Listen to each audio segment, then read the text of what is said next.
he just kept stabbing her. And I was like, what the fuck are you doing, man? I ran over there.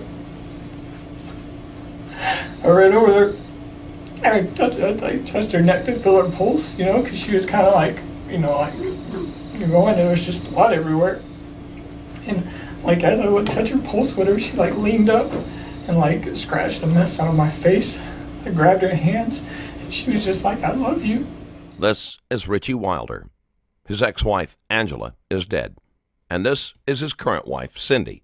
And she is in denial. I think it's just people get so wrapped up on everything. Like, just move on with your life. Like, have you ever heard one of Taylor Swift's fucking songs about a breakup? Fucking move on with your life. Like, fuck. Like, Adele is just as bad. I'm gonna call you 1,000 times. No, fucking don't. And by the end of this video, you'll see how both of them unraveled. But he's also been having sex with her since at least February. I want to see proof of that. Do you have it on video? I don't have it on video. I've got tons of, I have her in front of me. I don't care what she fucking says. Cindy, I think we have her on video, don't we? We have Joanne on video saying it. We interviewed her in her apartment. I don't want to see a video of them saying shit. I want to see a fucking video of them having sex with my husband. That's what I want. Cindy, I don't believe you until I see that. Cindy, that's ridiculous. You're about to watch two people try to lie their way through a murder investigation. And then you'll see the moment they realize they can't. 911, what is the address of your emergency? 519 16th Street. I just got home. My back door is kicked in, and my girl ain't answering the phone. Okay, 519 16th Street, what direction? Yeah. Northwest? Northwest. Right across from Longfellow Elementary. Okay, what's your name? My name's Christopher Jackson. My son's inside with her and everything. I'm about to go in and see what the fuck is going on. Okay, why don't you just wait for officers? I'll get them over there. All right, thank you. When police arrived, they found Angela had been stabbed 44 times, but their child was safe and asleep in the next room. Thank you. That's just right here is okay? Okay, you're good. Give me 1 second. Oh, yes, sir.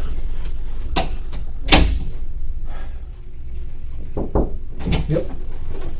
Hello. Hi, are you Richie? Yes, ma'am. Hi, Richie. My name is Detective Krista Mattias. This is Sergeant Detective Dave Goodman. Good, how are you doing? Here at the police department.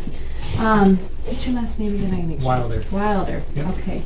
I'm not sure what patrol told you or the officers told you when they came up to the house to get you. I needed to come down and answer questions. Did they tell you what about?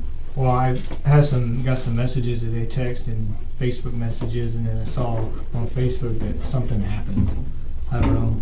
I know my wife, when she drove my daughter to school today, she saw some cars out there, and then my neighbor, who also a kid goes to the same school, called me and said that there was tape out there. So When we said out there, you're talking about my ex-wife's house. That's Angela's house. Angela's house. Yep, sorry. Okay. Yep, so we just want to talk to you about what's going on and see what you have. Yeah. Formality, everybody gets their Miranda rights. So you understand that, right? So I'll read it to you. It's your Miranda warning. You have the right to remain silent. Anything you say can and will be used against you in a court of law. Would you like to talk with us about what we're looking into? Yeah, because I want to kind of know what's going on. Well, we don't really know. Except for what the news is posted to, sorry. Okay, what did the news post? I'm gonna mess the word up. Because my neighbor sent me the article. It said at 7:21 somebody called the police, and that's how do you say it? Not susceptible. Suspicious death. Okay, that's what the news posted? Mm-hmm. Oh, and you saw that where? Well, my neighbor sent it to me. Oh. It was on that, what's it, KX News on Facebook. Okay, Yeah. okay. Because some people were commenting, so I was trying to figure out what was going on. But Right. that's the last post they did. That's what it was, and that's all I got to see. Have you tried contacting your ex-wife? No, that was my first thought.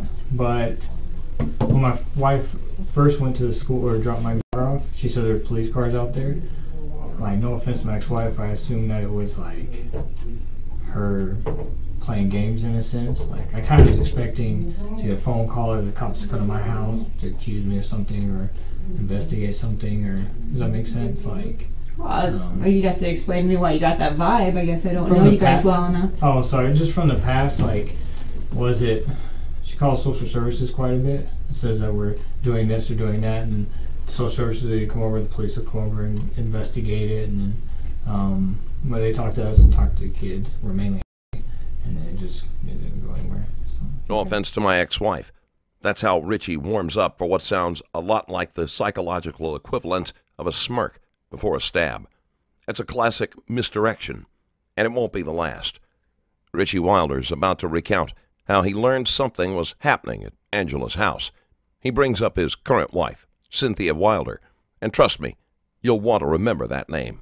And are you married right now? Yes, ma'am. Okay. What's your wife's name? Where do you want her? What she goes by, or her name? What's her name? Her legal name? Cynthia. Cynthia. Okay. Where's Cindy at right now? Teaching school. Okay. Where does she teach at? Lewis and Clark. And what grade does she teach? Kindergarten. Kindergarten. Busy lady. I can do it. Have you been in touch with Cindy this morning about coming down here to talk to us? Yep, I just, because she contacted me about the cop cars, and then when Janelle told me that there was a ribbon around the house, I didn't know what she meant first, but the police tape or whatever. Mm-hmm. So then I texted her, like, hey, something more going on. There's police tape or whatever around the house. And then, when the detectives came to the house, said, hey, can you come down? I told her, I was like, hey, I'm going to get the kids Janelle just in case you get off work. By the time I get home, if they're with Janelle, I'm going to go down and then we'll answer some questions. And who's Janelle? It's our neighbor. That's your neighbor? Mm-hmm. Okay. So, what time did your wife call you this morning? Do you remember? When she takes her to school, and Mm-hmm. she drops off, she always calls me. Mm-hmm. And we just talk till she goes to get coffee or goes to school. What time does she drop off? Around 8-ish. 8-ish? Okay. Mm-hmm. And Yep. Cindy's always the one that drops off? Mm-hmm. Okay. She drops her off, I pick her up. So, because she doesn't usually get out of school when she has her kids to get rid of. It takes a little longer. So. Okay. I'm gonna write notes while we're talking because I can't remember everything. I There's a can't lot of either, stuff so I gotta stuff if you in have that. to, re-ask, it's fine too. So, do you know anything about Angela? That's why we're at her house right now? I don't, except for what I read on the news, or what the news said. Okay. I don't know. Have you called anybody or asked any questions at all? I did. I asked a coworker, contacted me, and said, hey, what's going on? So I was like, I don't know, and I don't know. Your coworker or my coworker? Where do you work at? Trinity Hospital. And what do you do there? A CNA. Okay. There's a lot of tangled history here, full of failed relationships, betrayal, and custody battles. And if you caught our last episode with Christopher Jackson, you know this wasn't some random act. Quick heads up, I'm giving away some killer merch to my subscribers. Keychains, stickers, even a Stranger Stories LED light box. It's free to enter. Just click the link in the description below. Now, let's get back to the case. When's the last time you talked to Angela? Oh, I can pull up the email. We only talk through emails, Okay. so we don't have any contact through text. Well, no, not really supposed to, or through phone calls. And why is that? Her and I didn't have the best marriage, or the best divorce. So the judge, we put it in our divorce decree that we would only contact through email to kind of help, like the whole he said, she said. Like if we only do phone calls, then I could say, oh, she said this, and she could say, oh, he said this. And it's a battle with text and email, and it's written down, and you can see what the other person says. So, because we've been to court on and off quite a bit, and so that way it's like documented in a sense. Mm-hmm. If that makes sense. Mm-hmm. So, and then 2013, the judge is like, just email. Don't even. He's like, you can text, but email's probably the best way to go. So that's how we contact each other. It's just through email. That's been consistent since 2013? Yes, ma'am. Okay. I get some text messages from her here and there, but I just ignore them. And what were you guys going through court for? Which time? Any of the times that you went through court, why all of a sudden you have court involved in your marriage? How do you say it? Like, I don't know. She always accuses us of things. That makes sense. And then, or maybe not. How do you explain it? It's always about the kids. It's always about custody and the kids. The voice in the background is of Angela's kid, who was in the house when the killer attacked. While Richie sits in one room being questioned, Christopher Angela's fiance is in another room at the same station, holding the boy who will never see his mother again. Like, September 9th, or not September 2013, we went to court. Pretty sure it was September, might be August. But I hadn't seen my kids in 3 months because she filed a no contact order on me, saying I was harassing her. Because in the email she put, I was giving her some information. She's like, "Don't email me again." So I was like, "Well, you need this information." So I emailed her again. I was like, "Here's the rest," or whatever, replied. So she came down to the police station, filed a no contact order for harassment, and they put it, not put it on me, served me. So we never even saw each other. So it kind of worked out for the best. And so and was there no contact order in place? There was. There is. No, there no, was? There was. Until when? Till we went to court in September 2013. Because she, that she put in no contact order, she was still texting me and emailing me and texting me. Okay. So the judge was like, I'm not gonna. So what's happened since September of 2013? Just the same, like, random emails of like, "Oh, you're doing this wrong, and this is wrong, or I'm gonna take you to court, or you violated this, I'm taking you to court for this." Pretty much is how it works. So sometimes I respond, sometimes I just leave it all alone. There's no point. What did you want? I want to know the last time that you talked with Angela. Okay, quit looking. What email service do you use? Gmail. Gmail? Yep. Does she use Gmail as well? She uses Yahoo. Yahoo? Okay. So the last time we would have talked, because she did the last reply, would have been November 12th, 2015 at 11:50 a.m. was the last email I got from her. What does that email say? You want the beginning? It's like a 3-part chain. Go ahead. If that's okay. Well, what's it about? So she just sent me this link saying from Huffington Post for divorced moms. So Sign's dad is a narcissist. Narcissist? Narcissist. There you Okay. go. And then, like I said, sometimes I reply, sometimes I don't. But this time I replied. I read the article. I was like, I'm glad, because they thought she had borderline personality disorder before. Who thought that? Social services. Okay. They kept trying to test her and kept going non-conclusive. Mm-hmm. And then the bishop that we're at church with at that time said that he would like help her with everything she had going on. So the social services said, "All right, well, if you're going to take it, we're going to drop it." So they dropped it. So. Okay. But it was so she sent me the article, and I put, "I'm glad you found an article describing you, Russ, and your mom. Maybe you can use it as a guideline to change. I doubt it, but good luck." Not probably the classist email. And then and that was my reply, and that was at 7 that morning on the 12th. And then she replied, "It was to help you improve things, but stop taking everything as an attack. When they get older, if you don't improve, they won't talk to you anymore. So stop attacking me and actually read it, especially the last paragraph about the and dad. That's the main point." So that was the last email she sent to you? She sent me, and I never replied. And that was at 11:50? That was 11:50 a.m. on the 12th, 2015. The last email exchange between Richie and Angela was sent on November 12th, 2015, just one day before she was killed. So their communication wasn't exactly ancient history. Their communication was still active and very much tense and unresolved. And in a murder investigation, one day ago is the kind of timing that raises every possible red flag. When's the last time you saw Angela in person? Would be well, I would say Sunday, 5 p.m. Chris and I do the exchanges to keep it mutual, or nights, or a fiance, I think is what he is. We do the exchanges. I'll like be in the store to bring the kids, or vice versa. Okay. She just sits in the car, so I mean. And why is that? Why does she sit in the car and not come out and exchange the kids with you? Because in the past we've had issues.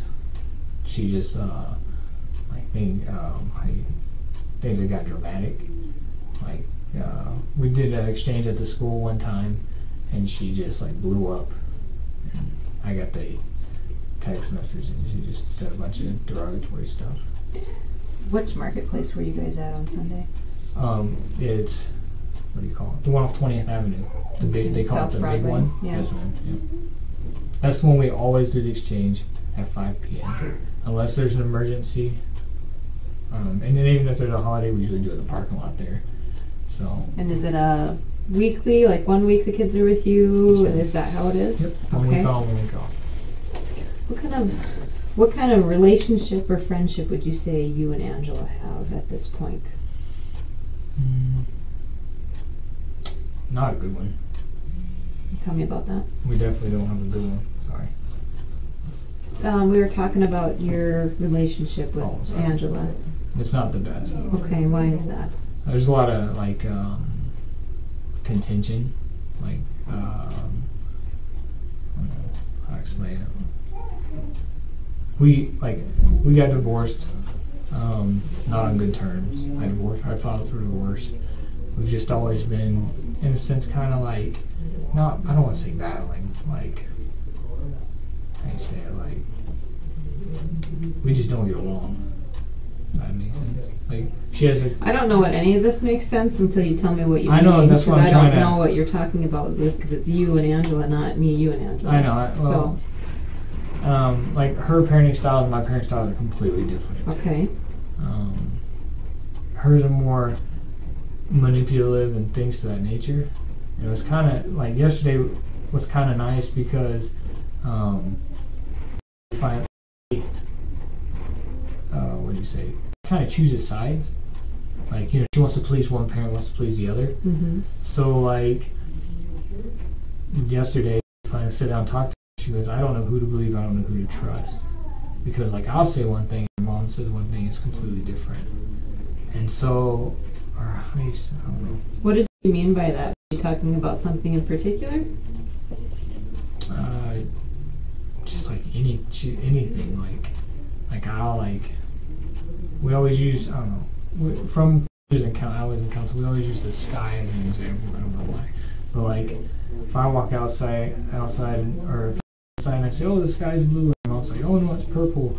You know, she's not outside to see it. Who do you believe? But there's a reason though that I brought this up yesterday to you. There was probably something, I would assume there was something that was said or done she was confused about and didn't understand, and that's why she brought it up to you. Okay. Is that correct to say? Yeah. So what happened? Oh no, yeah, we talked about because I asked, I was like, "Are you still?" I told her our rule is you don't have to hide anything, you don't have to lie. So if your mom asks you something, you know, you can answer or whatever. But only thing I don't like is don't go over there and you'll be like, "Oh, I hate that in their house, it's horrible." Then come to my house, say her house is horrible. It's like a two-way thing. Mm-hmm. So yesterday, like, I need to talk to you. She goes, "My mom says you're stopping her." And I was like, "Well, like, what do you mean?" She goes, "Oh, well, she says that Cindy would go to her work and park like in front of her car, and then when when Angela would come out of work, she'd flip her off." And so I was like, "Well, we can look at this logically." I was like, "What time when your mom was working? Like, what times would she work during the day?" I was like, "What time does Cindy teach during the day?" I was like, "So, just logically, is that possible that Cindy would park there all day and do that?" And I was like, "Well, no." She goes, "But I don't know who's lying, who's telling the truth, you know." And I was like, "So we're not stalking your mom. We're not gonna stalk. I don't have time for that, you know." And then that just rolls into the I don't know who to believe. I try to use logic on things, but some things you can't use logic. Mm-hmm. Like, she doesn't know the facts or whatever. So where does Angela work? She was working at Marketplace Foods. Okay, it was. How long ago did she stop working there? I don't know. But it's in an email because she said, "I stopped working at Marketplace Foods." I know that. Okay. One thing becomes glaringly obvious in Richie's interrogation. He almost never answers a question directly. It's a tactic we often see in deceptive behavior. Distance from the facts, without fully committing to a lie. But then there's his wife, Cynthia, a very different behavioral profile. She's evasive, yes, but not in the same way. She doesn't ramble. We have some questions for you. We have Richie down here. Did you see him? Okay. Do you know why we have Richie down here? No clue, no ideas whatsoever? Nothing off the top of your mind? And that's what we want to talk to you about. We know a lot more about Cindy and Richie Wilder than we ever wanted to know. We know a lot about your personal life from your electronics and from people that we've talked to. And again, that's a lot more than what we wanted to know or that anybody should know. Okay? But we're talking about the death of a human being. Whether it was a human being that was liked by you or not. It's the death of a human being.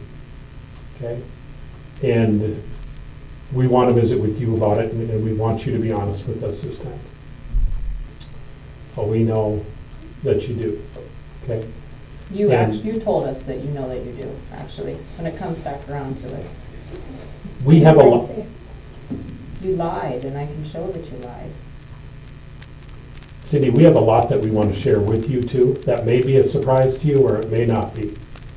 That's up to you. But it's stuff that I would think that you would want to know. Are you okay with that? Stuff about me? Stuff about Richie and you. Both of you. I mean, when he says the last 5 weeks, I've gotten to know you and Richie Wilder really well when I didn't even have to talk to you. I know more about your guys' life than I care to know. And I don't, I'm kind of 50-50 on what your relationship, your marriage really is like, either behind closed doors or not. Who did we talk to? Who did we talk to? We talked to a lot of people. I bet you we have at a minimum 30 different statements. That's From family members, people I work with. Everybody. What's Cindy's relationship like with Angela? They avoid each other. Why is that? Just like to keep the peace. Because most emails are about Cindy or about Chloe. And so they just, like Chris and I do the exchanges because we seem to, I don't know, I don't want to say get along, we don't really talk, but like, we keep it cordial. Mm-hmm. So that's just how we keep it. So she never has a reason to be around her. Has anything ever happened between Cindy and Angela? Mm-hmm. Verbally or physical argument? Nothing. Okay. Did you know that Angela was pregnant? No, I did not. She was. When she was murdered, she was pregnant. How long was she? I don't have the exacts, but we have confirmed with our medical examiner that she was pregnant. Was it Christopher's? Christopher Jackson's? Mm-hmm. Are you thinking that it might not be? Mm-hmm. And why is that? Because I know her history also. Okay. She cheated on Richie with Chris while he was at basic training. While Richie was at basic? Yeah, I mean, this was before they got divorced. Right. She's always been cheating Right. with him since their whole marriage. It was Christopher's. Yeah. The baby was Christopher's baby. Regardless of who Angela Wilder was, that baby He's innocent. will never see the world. And they wanted kids. They wanted more kids. They wanted Oh, because their 5-passenger tiny-ass clown car proves that they want more kids. Do you hate Chris? I don't even know Chris. I see him on Sundays. I used to see him on Sundays when he picked up the kids from Richie. And hate, I know, is a strong word, but so to be fair, Chris has done nothing to you. Mm-hmm. He's trapped because I don't know what he saw in Angela, but started fucking her and got pregnant with, I don't know, whatever, Christopher's little baby, and then got trapped up here in North Dakota. He fucking didn't want to be here. Who fucking wants to be in Minot, North Dakota? Who? Are you from here? No. I'm from the fucking smallest town, Beulah, which is even worse. I moved up here for college. Okay. So you're essentially trapped here too, right? Well, I mean, after I went through college and I got a job, plan on being here for a while, my job. But you guys, did you talk about moving back to Alabama? Oh God, not to Alabama. She doesn't even pause before insulting Angela. And look, disliking someone is one thing, but when that person dies and detectives come knocking, wouldn't you want answers to why, how, who? Instead, Cindy's energy goes straight to hostility and contempt. Well, I'm curious about this. You're really angry towards Angela. Okay, and I'm not angry at anybody. I'm angry at this whole stupid situation. Every time that Richie shared an email with you, just forwarded an email from Angela to you. He never forwarded them to me. Yes, I just read them right off of his phone, or he sent them to you on the phone. That's what I mean. I'm gonna say every time, your response was a variety of Dumb bitch. dumb, stupid bitch, fat bitch, fucking crazy, psycho bitch. Yeah, because it's crazy. All the things in those emails are lies. So you didn't need it. You didn't want Angela around either. Obviously. You gotta get the kids back onto a schedule every time you pick her up. 960s constantly. You're abusing, right? That's what they'd say. Yeah. And where'd they come from, Angela? It pissed you off. I knew you were pissed off at her the first time we interviewed you. I'm pissed off at a lot of things. Am I going to go kill my mom because of the shitty child I had? Am I going to go kill my sister because she doesn't know how to be a fucking mom? We're not talking about your mom or sister. We're talking about the ex-wife of your husband. Do you have anything in common with Angela? Married Richie. Had a kid with him. And at some point you'll both be the ex-wife? If you look at it that way, I guess he's going to leave me. I think eventually he would have. Eventually, yeah. Had this not happened and your guys' lives went on, there's no way that there's no way that would have survived that relationship. You would have eventually been the ex-wife, and it could just as easily be you. I mean, if he had it in him to do this to Angela, he certainly could do this to you too. Because eventually, you know what? You're going to be the dumb bitch that he's having to deal with now. Mm-hmm. And you're going to be the dumb bitch and the crazy slut, whore, whatever else to the other woman. Nothing ever happened between her and Angela directly, and yet every chance she gets, she throws shade. She talks about Angela like she's the villain in a story that Cindy herself wasn't even a part of. That kind of unprompted hostility is rarely neutral. So yesterday asks you this question about not knowing who to believe. Yesterday, so Thursday? Thursdays. Is this the first time that she brought that up? No. Okay. Tell me about that. When you brought it up before? It probably comes up every once a month or once every 2 months. Mm-hmm. You know, so, like hesitate, be like, I want to tell you something, but I don't. I'm like, well, just tell me. Or say something like, oh, my mom said that when I'm 18, Chris can adopt me. I can have Chris adopt me. I don't have to be with you anymore. And I'm like, oh, okay. I was like, well, I don't know the law on that, but I mean, you know, long ways to your 18, you know. She goes, was that true? I was like, well, I don't know. You know, I have to find out. So just like little stuff like that. Have you ever shown up to Angela's house unannounced? No. Never? No. Okay. Has Angela ever showed up to your house unannounced? No. Okay. Has Chris? No. Has Go ahead. No, it's not Cindy either. Cindy okay, go ahead and say what you're going to say, sorry. I was just going to say when we lived on base, like when we were going through our divorce, it was pretty rough. Because the kids not were living in the house, so she would come knock on the door at night, and I'd have to call my first sergeant and be like, hey, she's knocking on the door. He's like, just ignore it. I'm like, okay. Can you think of anybody that would want to cause harm to Angela? Like, not off the top of my head. I mean, she can be hard to get along with, and she likes to threaten people, but... What do you mean? Like, how do you... sorry, I'm trying to word it. Like, good example, like, she'd be, you know, like, if you're on her good side, then you're a good friend. She'll help you out, you help her out, whatever. But, like, the moment she thinks you're not her friend, she'll, like, like threaten, like mainly threaten you with court.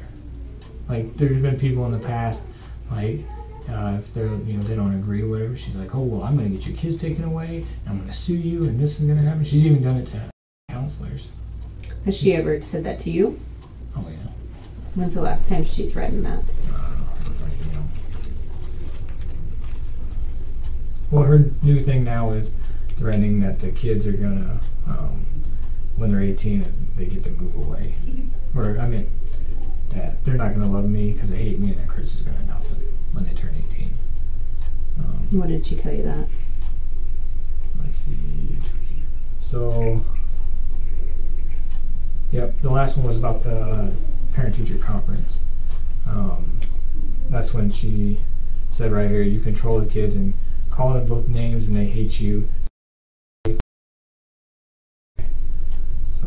What day was that? That was November 5th, 2015. So that was recent. Mm-hmm. I meant the email's a lot longer than that. It talks about being Cindy. Sure. Have you ever made statements to Angela about taking the kids away from her? No. I usually... Even out of anger or frustration? No, because it rolls into something worse. It always does. Like if I it's like if I say you're stupid, then she'll come back with a worse one, and then it like just builds. It just gets worse. Like I don't know. That's why a lot of times I just don't even reply. Even if it's nasty, I just leave it at it. Because if I reply, then I'm going to get an even nastier email back. Essentially, most concerned or innocent people being interrogated would ask, why? Why am I here? What's this about? But Richie is too busy creating fictional side questions to answer direct questions. Did you work last night? From 7 to 11, yes ma'am. Okay, and did you drive to work? Yes ma'am. And you drive from work? Yes ma'am. Where'd you go after you left work? Straight home. Can anybody tell us what time you got home? Cindy. Cindy can? Was she awake when you got home, or was anybody up? She was laying in bed, but when I come in the room, she always wakes up. So. Okay. Did you ever leave to go anywhere in the middle of the night? No ma'am. Have you ever done that in the past? No ma'am. Not at all? No. Okay. Detective Goodman, do you have any questions right now?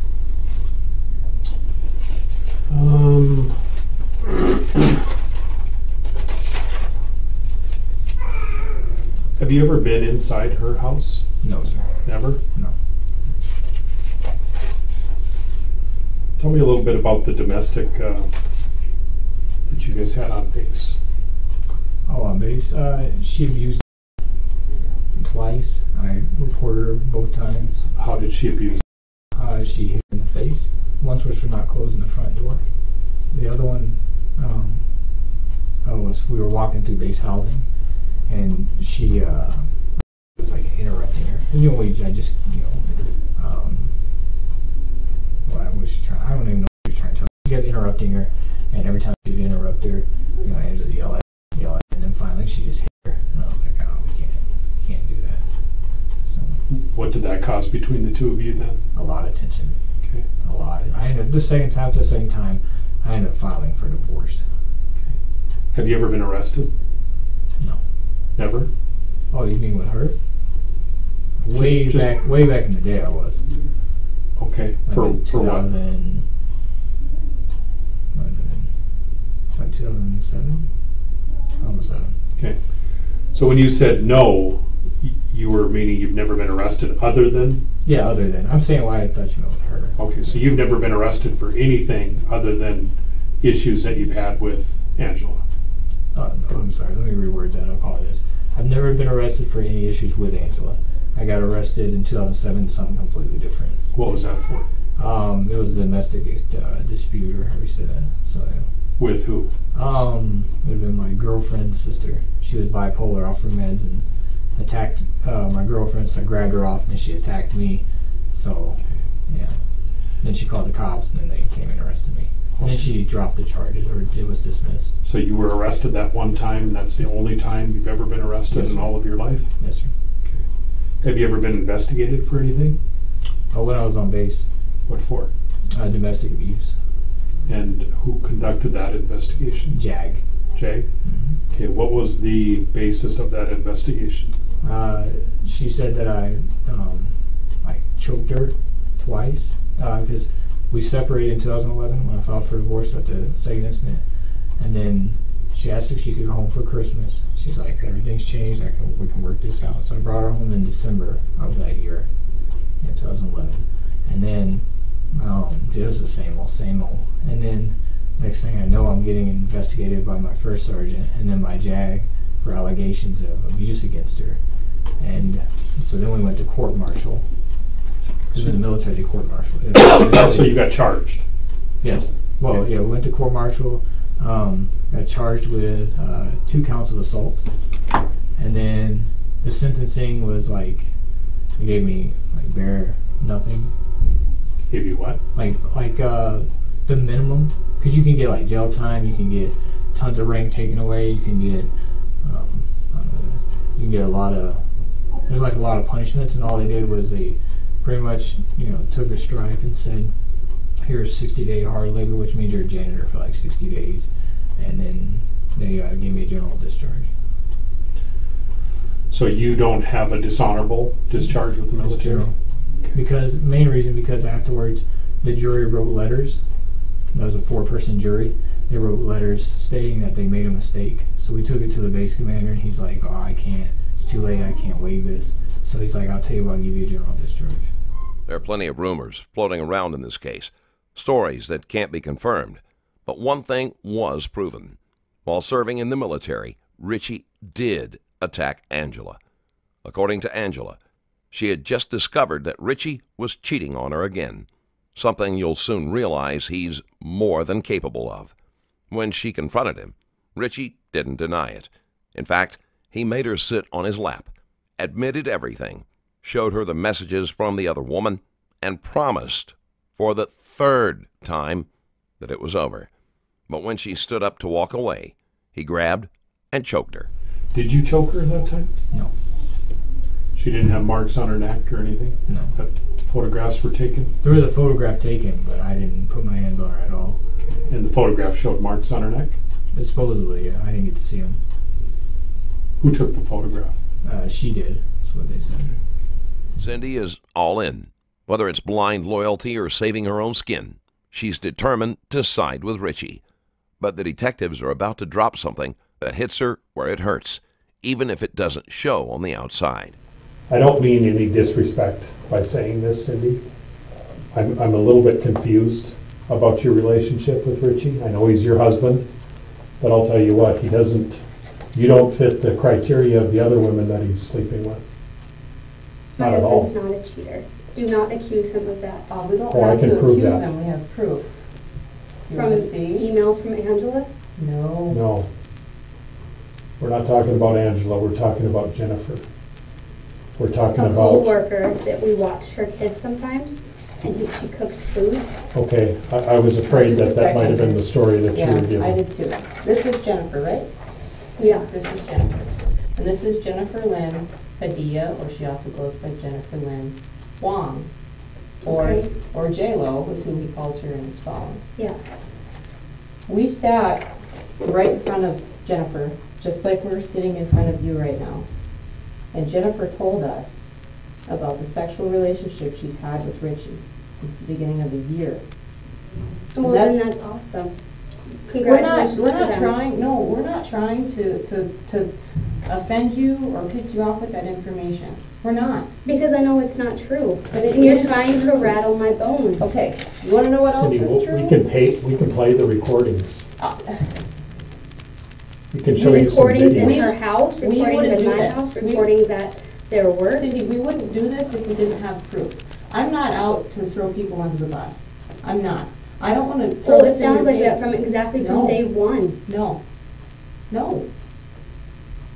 I can understand. If my ex-husband died, I'm sure I would be the only suspect in that situation too. We haven't had one suspect. We've checked into other people. But Cindy, I can... Where's Chris at in all of this? He just disappeared? No. No, we know exactly where Chris is. The whole time we've known where Chris is. Okay. And I can understand you saying, you're just trying to rattle my cage. That's totally, I would be thinking the same thing if I was sitting in your seat. I honestly would. But we can, and I am so sorry to say it, because I was under the impression that you knew about some of it, but by seeing your reaction, I don't think you did. Okay, and what I mean, there's more than one. Jennifer and Richie were trying to have a baby, or she thought she was pregnant even at one point. Twice, 2 months back to back, she thought she was pregnant. And as Detective Matthijs shows you some of the other photos, you're going to see the type of women that he's been hooking up with, and that's what I didn't mean to disrespect you. That's what I was saying. This is why you went to school and asked inappropriate questions. He's fucking 10 years old. Nobody went to school and asked inappropriate questions. I've got that interview too. No one asked inappropriate questions. I didn't. He was there. What do you think was? If dad kisses other women, that's completely inappropriate. That's not what the question was. What was the question? Now you have to remember too, it's an adult asking. I'm sorry, I don't remember how old. Okay, that's not the question I asked. We got information. We had to follow up. Okay.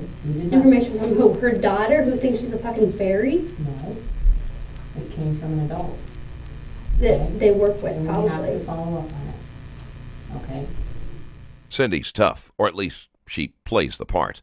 But right now, you can feel the cracks forming. She starts questioning the detectives in hopes of trying to regain some control. Here's the thing. I'm being completely honest with you. I wouldn't throw pictures in your face. I wouldn't say this stuff. Well, it's just a picture of her. I can see that on Facebook. Right. It shows me no proof that she slept with my husband. I have the proof. I have messages after messages after messages after messages. That doesn't tell me that they slept together. There's people at the hospital that knew they were sleeping together. Did they record it? Your husband talked about it through text message with That doesn't prove shit. That's text message. Okay. If you want to look at my phone conversation I've had with other men, no, she's fucking ugly. That's Joanne. She's at the hospital. You met her at the hospital. You know who this is? No. That's another one. And that's not it. He's got relationships with all three of these women, and they're because more. And they're recent. They're recent relationships. Not because of text messages. No. We sat down and talked to her in person. She sat in that chair. 100% sexual. That's all it was. She doesn't really give a shit about Richie other than sleeping with him. You know what? Richie lost his job because of these little bitches. Richie lost his job because he lost control of his anger. We have his employment records. We know what happened. Yeah, because not because of these, in your words, not because of these little bitches. No. They love him. Mm-hmm. They love him. Yep. She is still loves him. Yeah, because her ex-husband was a fucking psycho. They got married. Do you know that Richie pays for 14. things for her? Do you know that? Yeah. What does he pay for? What do you know? Well, I don't know. He's helped her out with car, with rent. And you're She's okay made with us that? food.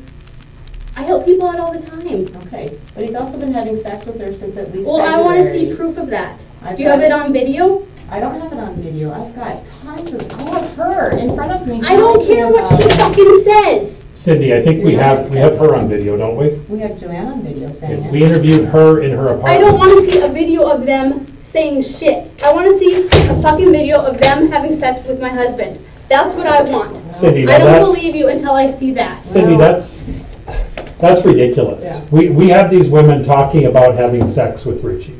And he talks about when they had sex. He goes into detail about the sex they had with them. Through text message? Absolutely, and in person we've heard it from them. It's not a coincidence that at least 3 people that I have pictures of have been having sexual relations with your husband. That's just not, back to back. He hid their number in his phone under a male's name. Under J-Lo. No. I knew that. She's Steven in his phone. Steven. This is Steven. Does this look like Steven? This isn't Steven. Steven's one person or multiple people? This is Steven. Okay. This girl is saved in his phone as Steven. Okay. And he deletes all of his messages. I don't look through his phone. I don't give two shits. Cindy, I trust my let husband me tell you something, 100%. Well, then you're wrong. And we're not doing this to piss you off, okay? This is Richie. We have dug into his life and we've looked at him under a microscope. This is your husband, okay? We can play you recordings of us talking to these women. We'd be happy to do that. We can show you videos of recordings that we've done. We can show you and have you listen to recordings of many of his coworkers that say, yeah, I'm aware of that. Yeah, I'm aware of that. I'm aware that he's doing that. Yeah, he's in a relationship with her. She works down in this department. You know what? If you went to my previous employment, people would probably say I was having an affair with other people too. People like to fucking talk in No, this they never town. said that. You went to people at my old job? Yeah. The group home that I used to work No, I'm talking about Roosevelt The School. last school that you were at. Nobody said that. Are you having affairs with other men? with. Currently, no. Were you then? Or? Never since I've been married to Richie. Okay. Well, he is busy. He's very busy away from you. And I'm going to tell you, I feel bad for you. Again, I'm going to reiterate 5 weeks. 5 weeks I've gotten to know you and Richie, okay? He is lying and lying and lying to you. And I hate that I have volumes and volumes of evidence of that, and it just kept coming up. Because I see Cindy as someone that's always home with the kids, or at work, or it's just, your circle is just so small. Cindy doesn't get to do all the fun stuff Richie does. Because I choose not to. Because you choose not to have My affairs, husband which is the right thing to do. doesn't have this wild, crazy life that you think of either. He used to work 12-hour shifts and then he'd come But home he and made sleep. time. No, he made time after work to have sex with these women. This part doesn't directly tie to the case, but it tells you everything about who we're dealing with. The extent of Cindy's loyalty and delusion is unbelievable, and it mirrors Richie's own traits: obsessive, controlling, and unyielding. And I understand, and I saw it. I didn't have to talk to him. I didn't have to talk to you. I saw what he was doing to you over and over again. Why is he deleting his text messages? He doesn't want to get caught. I don't look in his phone anyway. Ever I'm not since saying you had to. You didn't have to look in his it's phone. a trust thing. It is. So you understand But he had a too. whole different life. It deletes them from you, but when we run the forensics, find it them. brings them back up. And We that's- see and the that's how we deleted found content. And I feel for you. I feel for you. I see that the kids are a struggle all the time. I saw that day in and day out for you. I see the struggles that you've been having. I know you were trying to get pregnant. I know you're pissed off that the people around you are pregnant. I feel for you. And it's absolute bullshit that he had this whole other life. How is that fair? That's not. And you're at home taking care of your child with Richie and these 2 other children that I'm sure you do love and care about. But how is that fair? He's a manipulator, and he has been for a very long time. And I think you do love him, and you care about him because he's your husband and he's the father of your children. But he has been living a complete other life. And it's not fair. Their lives. Lives. And you know what made me sick about Jennifer? Is that you know Jennifer. You know where Jennifer lives. You know that Jennifer watches your children. You know that Jennifer makes your food. You know her children. You know Well, I You've agree. attended parties. You know huh? I agree. Their daughter, yeah. Yeah. Yeah. The birthday party at Oak Park. I think it was Oak Park. And all along, he's been sleeping with her on the side. 2 months in a row, she thought she was pregnant. And I'm going to tell you this. He was happy about it. How is that fair when you're trying to get pregnant? How do you know he's happy about it? Because I could see the writing. Through text He was message. never pissed. He was never pissed. Jennifer told people at the hospital that she wanted to get pregnant by him. That she saw them being Yeah, there's also people wanting to buy his sperm at work. I don't know anything about that. I see Richie abusing everything he has in his life. Who He's wanted to- taking advantage of everything. The sperm donor story might sound strange, but it served a purpose.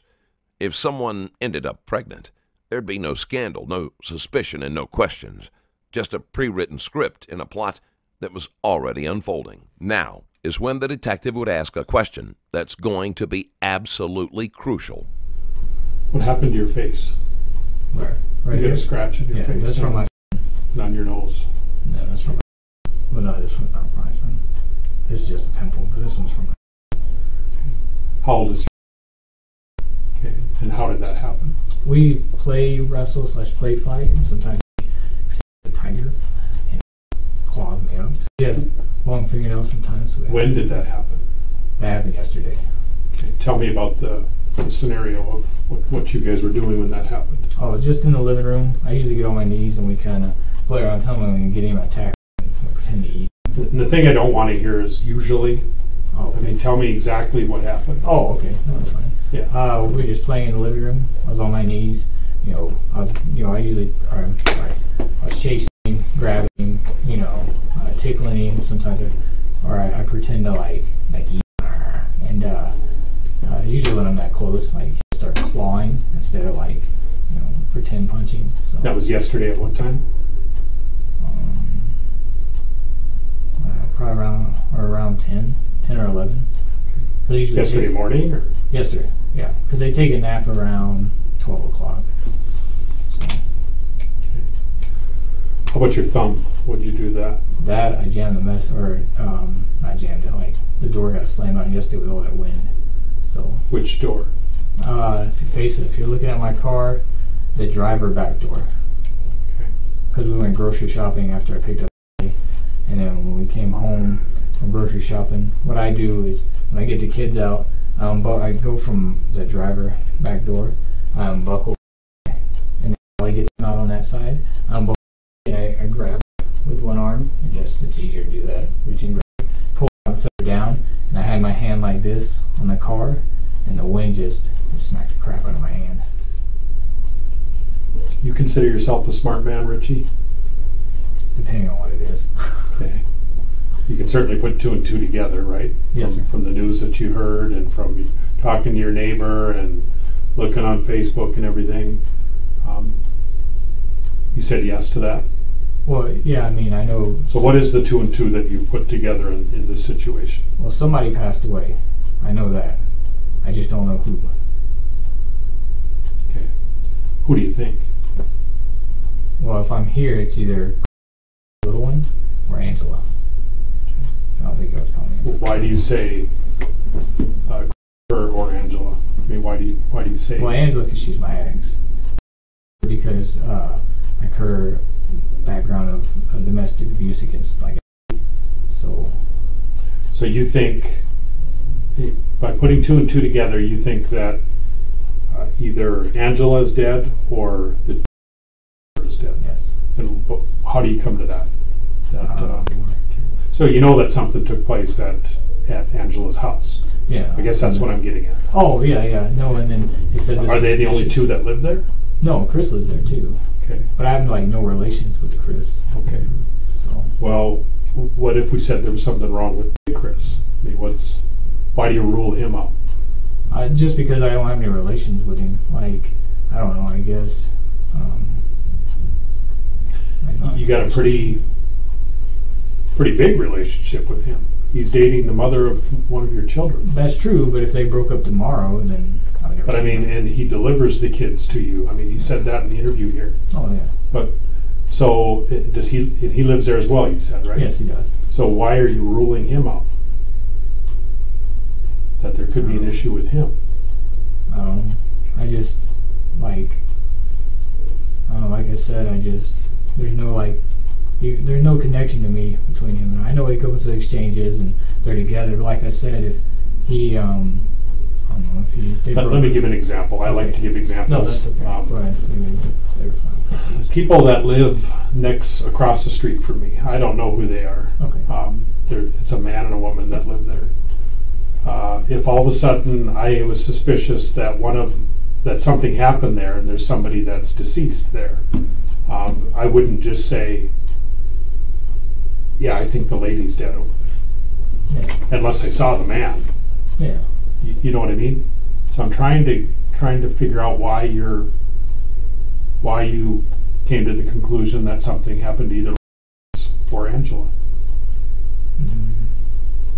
There's a reason the detectives ask about who was in the house, because if Richie is the killer, then he already knew exactly who was inside, Angela and her child.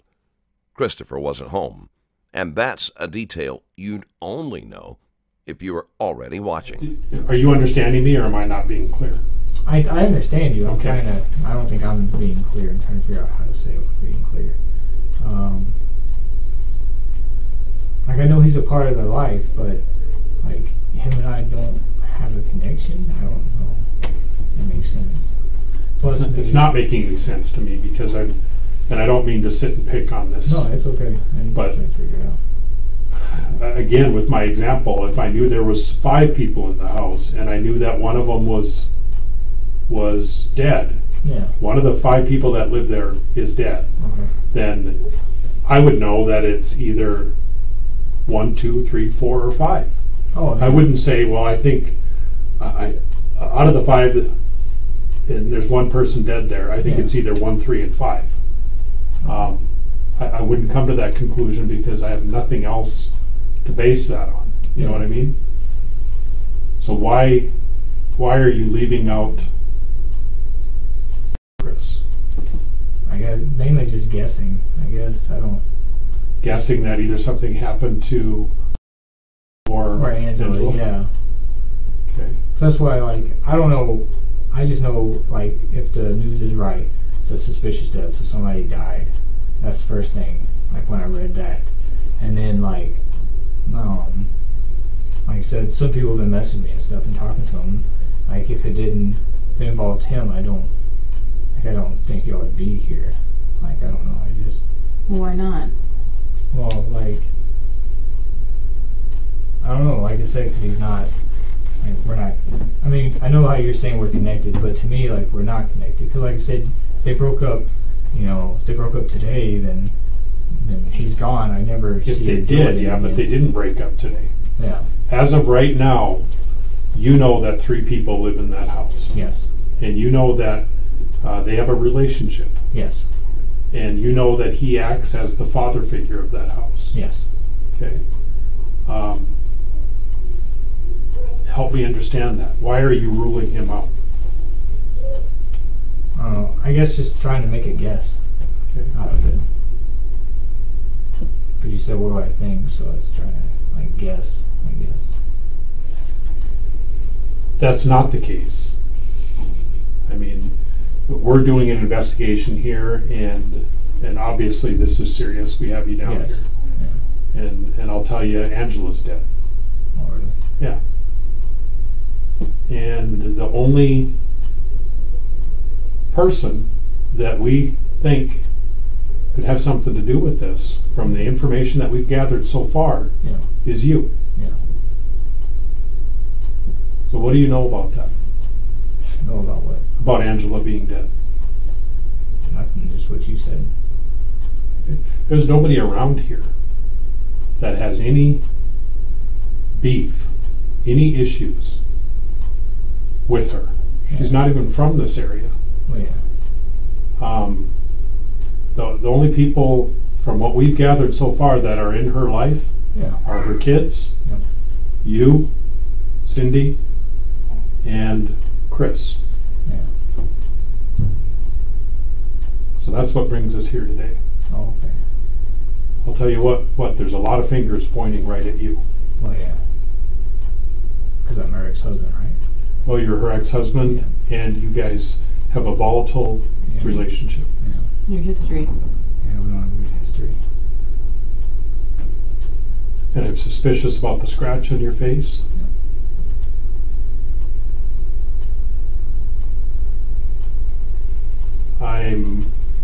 Any other suspicions that I've had, other than you, Yeah. I've been able to put to bed, Okay. if you will. Because we have had other suspicions. We don't try and get tunnel vision on these cases. We try and look at the big picture. But it's right now it's narrowed down to you. Did you hurt her? No. Now, this should have been the moment. The detectives are no longer tiptoeing around it They're practically pointing the finger. If Richie didn't react when he heard she was dead, if he didn't react when his story was challenged, then this was the moment to push back. How can you prove to me that I'm looking at the wrong person?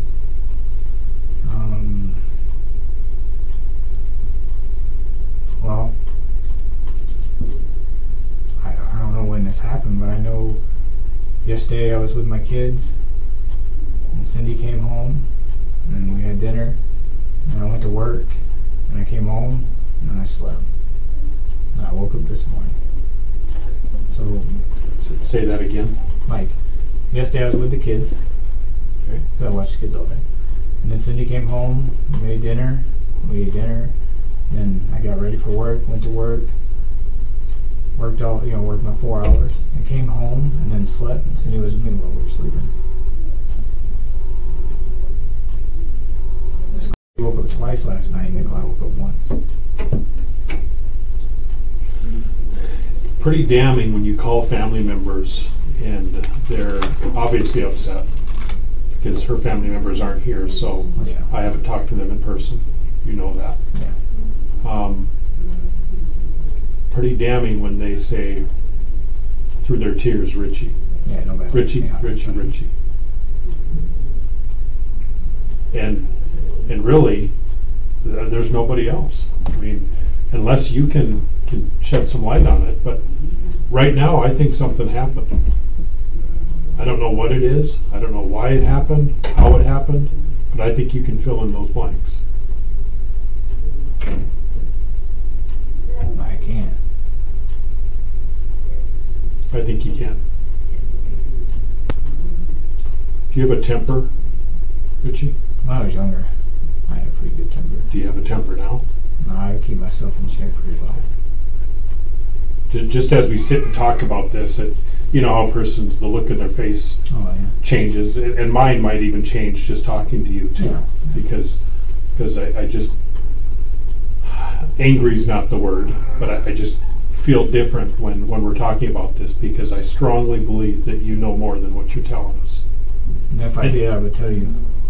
And it may be something that's not good for you. Yeah.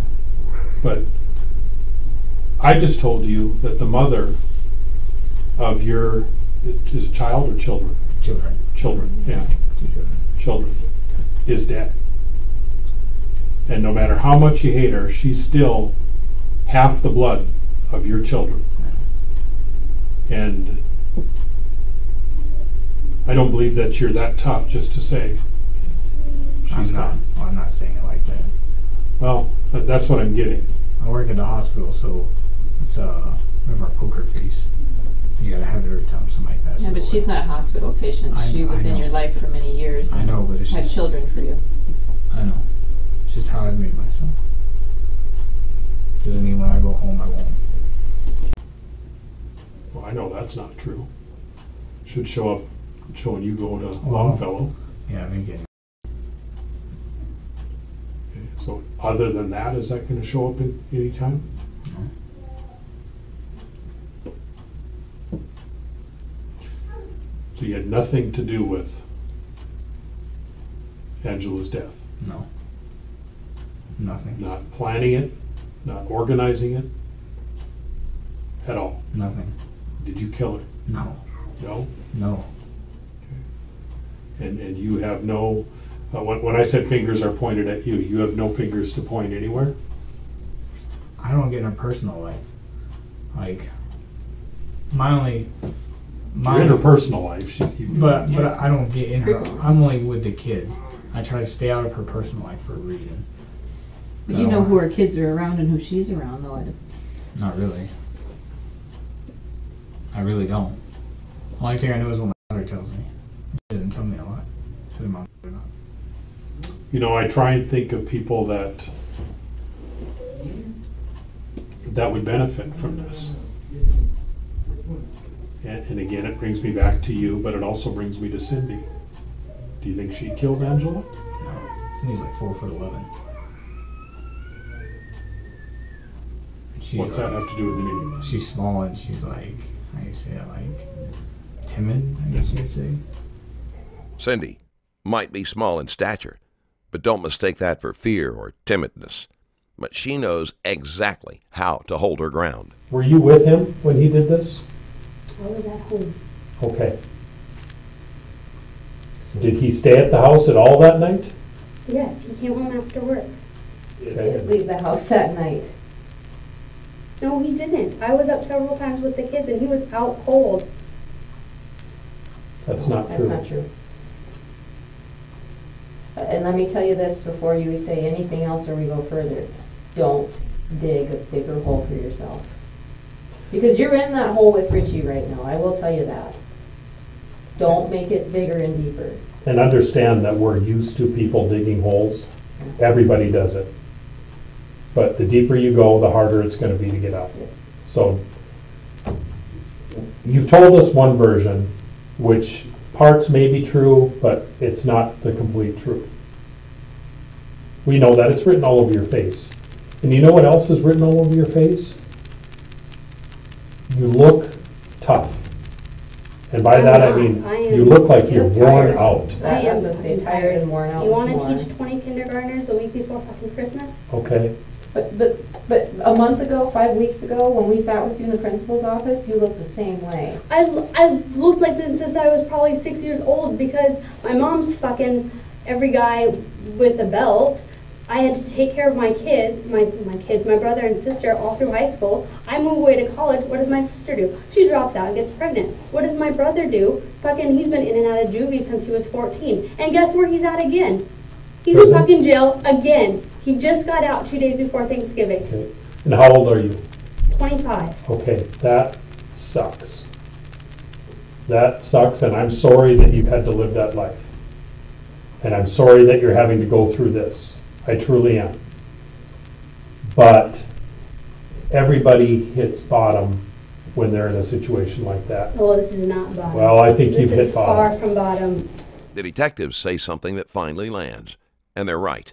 What was coming for her would be the real rock bottom. But I mean, again, she's somebody that doesn't like Angela, and now Angela's dead. Yeah, but not Cindy. Not Cindy? No. How confident are you on that? 100%. I know my wife, I just, like... You know, you think of something like this that happens, Yeah. and it's not always bad people that do this. Yeah. Yeah, they made a horrible decision at a certain point, but it's not always your gangbangers or street thugs or people like that. Yeah. I mean, you see that a lot. You see it on TV. So, I mean, it could be something maybe that Cindy's just tired of dealing with. All this pain in the ass custody shit. Yeah, as much of an annoyance as Angela is, like, it still, like, doesn't benefit if she passes away. Or passed away. Like, it doesn't benefit us like you think. I don't think. Well, you don't toss the kids back and forth anymore. Yeah, but then we, though, like, I mean, if you would have said Chris or, I mean, either way, it's going to be hard. This is your mom. I'm not her biological dad. I know that. I adopt. Like, this isn't something that's going to go away in a month. It's going to go away in a year. It's going to get for the rest of her life. Because she already feels abandoned. She already feels like, you know, I didn't want, you know, she's confused because, you know, she's come to my house. You know, I adopted her, but I'm not her biological dad. She knows she was adopted, so she kind of has issues with that. Her mom, you know, a few other things before, so, you know, it's just not going to be good. But now Angela's not going to hear anything. But it doesn't matter. I'd rather deal with that than, like, trying to talk about this. Like I said, we were going on, like, yesterday was a huge breakthrough. We were about to go on a good path. I felt it. I felt so much positive. We were using logic. We were just breaking it down. Like, why can't I go back to counseling? I'm like, I want you to be in counseling. Because then there's not me and mom, it's a middleman. Somebody that, like last time that kind of. If I said one thing, Mom said another, two opposite things, the counselor helped, figure out, in a sense, who's lying or what's going the right. Just was becoming a normal kid. If Richie really is the killer, that makes this crime even more disturbing, because he didn't just take Angila's life. He knew what he was doing to the kids, the very kids he killed Angila for. Anything you can think of that we didn't talk about or cover? Anything you want to tell us at all that we didn't talk about? Okay. Anybody that popped in your mind that want to cause any harm to Angela? I mean, I've seen her and Chris argue before, and the kids say he's a really good guy and he's like really nice to them. So, I mean, unless she pushed him over the edge, that would be my only thing. But the kids just say he's such a nice guy. I don't think he'd do something like that. There's things that we want from you. Excuse me. We talked about the polygraph. You said you're willing to do that. Yeah. That's something that's going to take some time to set up, but I'm certainly willing to do this. I think it's an important deal. Yeah. But we can set that up. Can you come back in at 8 o'clock tonight? I got to work tonight. I know. This The is circumstances. We've got a person in your life that's dead. I know. Yeah. Can you make arrangements to come in at 8 o'clock tonight? Yeah, I can probably call it work. Okay. And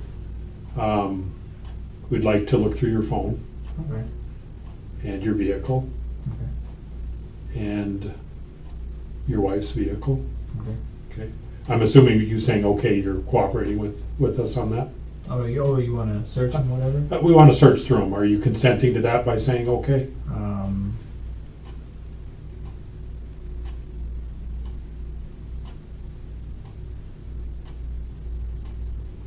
We're looking into all possibilities of what could happen. Yeah, right now, we're looking at you. Yeah. I mean, your information that we have is pointing at you. People are saying, Richie, I want to collect your clothes. I want to collect your shoes.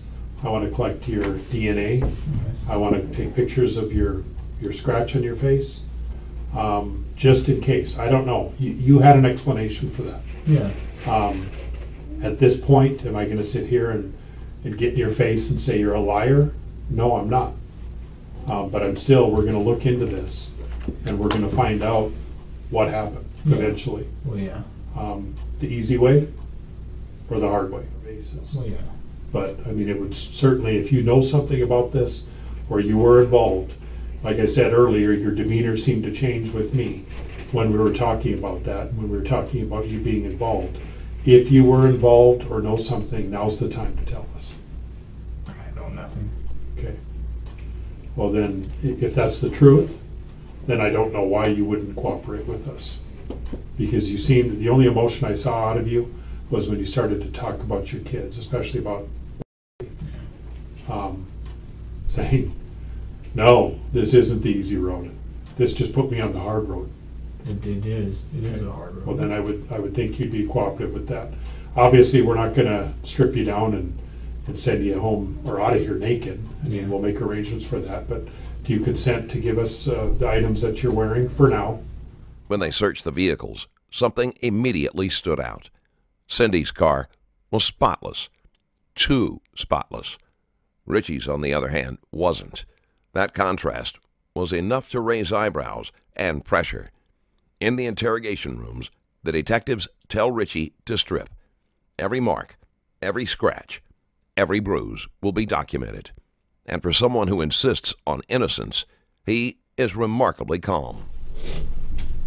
As far as your clothes, are you okay with us taking your clothes? It's the only sweatshirt I got, though.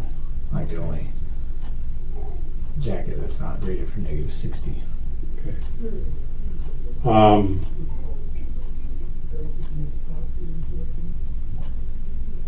How about your cars?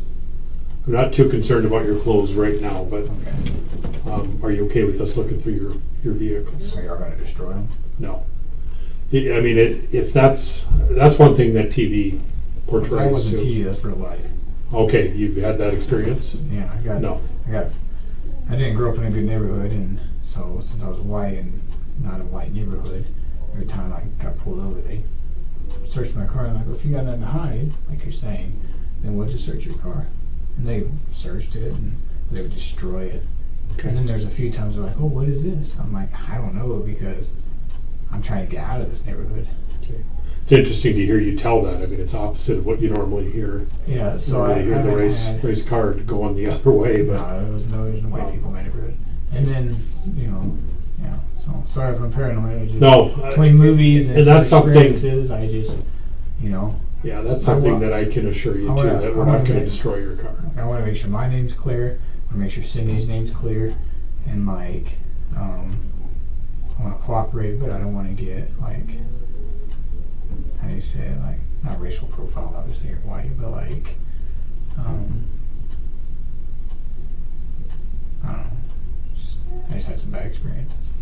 I understand that. I mean, especially if you can, basing it off of TV is one thing, but basing it off personal experience is another. Especially when somebody finds something in my car, and I'm like, what are you talking about? It's, not you. When I was younger, they're like, oh, what's these baggies? I was like, I don't have baggies in my car. It was a 1970 Impala. I kept it clean because it was a classic car. Are your cars fairly clean now? The red one's not really. It's my work car. The other one we try to keep kind of clean. So it's the red one that you take to work all the time? Yes. The one you drove here yesterday as well? Oh, yes. Yeah. Okay. For the next 30 minutes, they go in circles. Richie doesn't confess. It's a psychological limbo, one that buys time, builds ambiguity, and keeps everyone guessing. If you consent to the search of the Honda, then, I think we would get to it a little bit quicker. No guarantees. I mean, we've got other things that we need to do as well. Yeah. But I think we'll just add it to the search warrant. Because again, like I said before, I don't know. Fingers have been pointed at you, and then we also brought up Cindy too. So just to cover our bases, we'll add it to the search warrant. Despite all the dodging and deflections, Richie was arrested. His fingerprints matched, and Angila's blood was found in Cindy's car. The same car driven either by Richie or Cindy. We've arrested Richie for the murder of Angela Wilder. You tell me?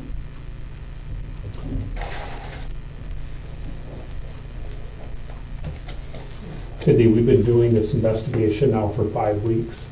Straight. We haven't been sitting here doing nothing. We've been putting in a lot of hours. We've been working with a lot of other agencies and people. And the evidence, when we talked to Richie before, the evidence, or he said the evidence will show the truth or something similar to that. And that's he was right. He made us go the long way around, but that was right. We have evidence backing up the fact that we arrested him. Okay? And we also know that you know more than what you told us on day one. Were you 100% involved in this? Were you standing there when she was killed? I'll be honest with you, I don't know. I was at home. Okay. But you know about it. I know what you've told me and what I've seen in the paper and on the Daily News app on my phone. Yeah, but there's information that you know that has certainly got your mind going. And your vehicle, at the very least. Your vehicle was at the crime scene. We know your vehicle was there. Your vehicle. I understand you both own it, but you drive it. Well, most of the time I drive it, but... Right. Were you driving it that night? No. Okay. There's blood on the passenger door of that vehicle that belongs to Angela. How did that get there? And you're positive it's not? Positive. Absolutely positive. 100% positive. Well, I don't know why her blood would be on my car door if she supposedly died in her house. Because who killed her was in your car. That's all.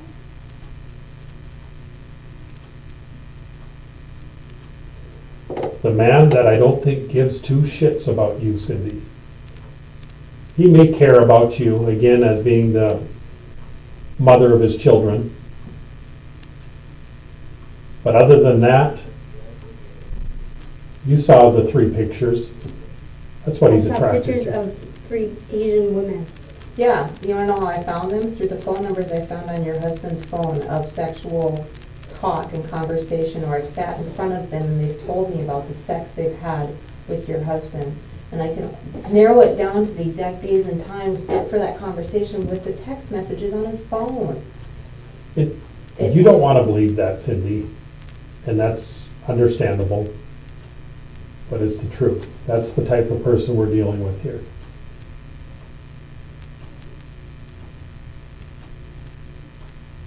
Did you help him with any of the evidence that relates to this crime? I was at home. Okay. But did you use your vehicle to haul any of the evidence that was used in this crime? No. You have this evidence. What evidence? Scientific evidence, and when I say that, that means DNA. You can't mess with DNA. You can't change it, you can't take it away. That you got from our house when you searched it without a warrant? We have DNA evidence. You gave us consent, and that's yeah, recorded. because you were and harassing us. No, nope. But it's not from your residence. We have DNA evidence that we took from the Honda. We have DNA evidence that we took off. Of course there would be Richie's DNA in my Honda. Of course Richie's DNA is in there. Whose DNA shouldn't be in the Honda? Whose blood should not be in the Honda? Nobody's blood has ever been in the Honda. There is blood. There was blood in the Honda. Whose blood do you think was in the Honda? I don't know. I'll tell you, Angila's blood. Where was it? It was in the Honda. We're giving you information. We are not out here to hang you, Cindy. This is real information. Huh? This is real information. We don't, this isn't a bullshit time. Somebody's in jail for murder. We're not bullshitting you. We're telling you the truth. And again, I'm gonna explain again. It's DNA evidence. It shows exactly who it belongs to. And it's not the only DNA evidence. That's part of it. Do we owe it to you to tell you these things? No, we don't. But we want you to tell us what you know. That's why we're sharing these things. Because we know you know more. She was pregnant when she was murdered. She was pregnant when Richie killed her. Don't say that. But It's the truth. That's the evidence that we've gathered. What evidence? It's scientific What's evidence. What was the weapon used? We cannot change the scientific evidence. It's solid. Well, I want to know what the evidence is. You're accusing my husband of cheating on me, of having sex with these 3 women, and now of killing Angela. Yes. What do you want to know? Yeah. I want to see her dead body. I want to see exactly how how she's in a grave. She's been buried. She's been laid to rest. She doesn't even hesitate before throwing shade at a dead woman, without a shred of proof.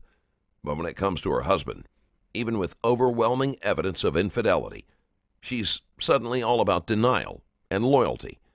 That kind of double standard doesn't come from logic. It comes from blind allegiance or fear.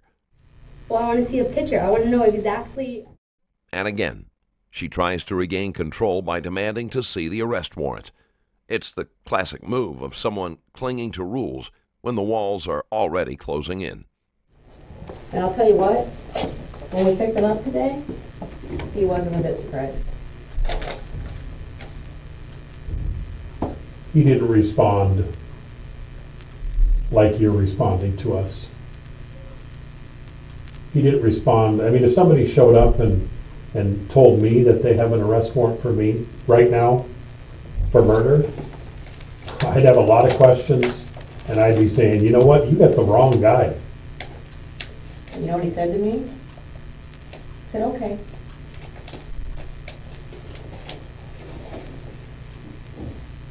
And he knew we were coming.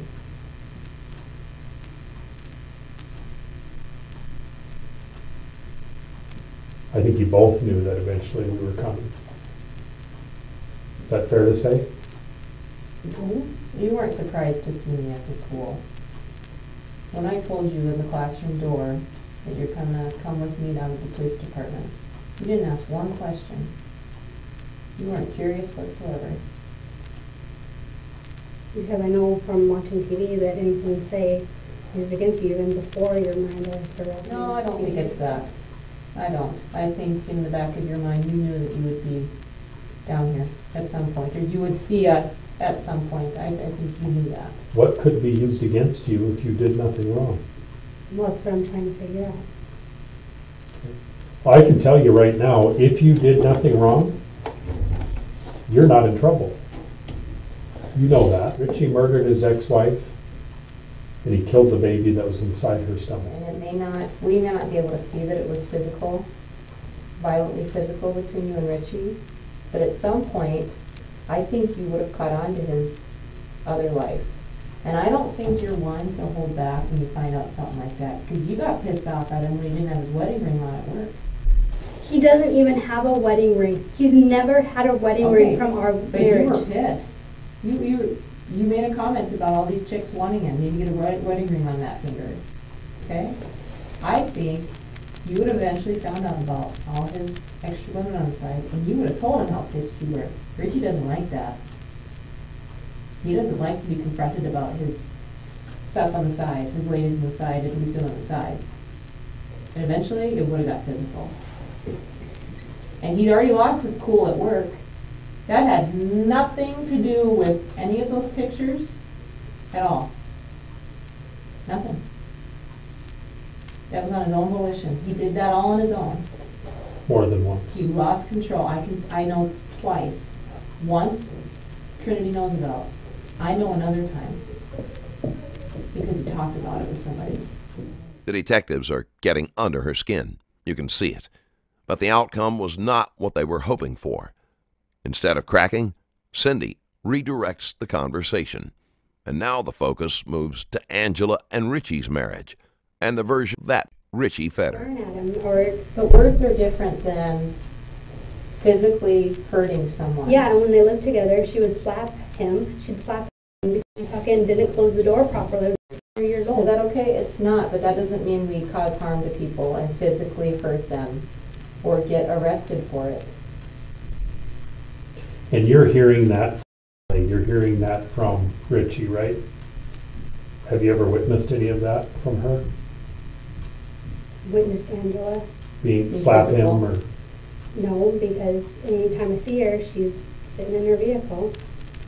Right, and that was on Sundays during the exchange, right? This just Chris and Richie would exchange the kids, right? Mm-hmm. Okay. I know Angela was mean.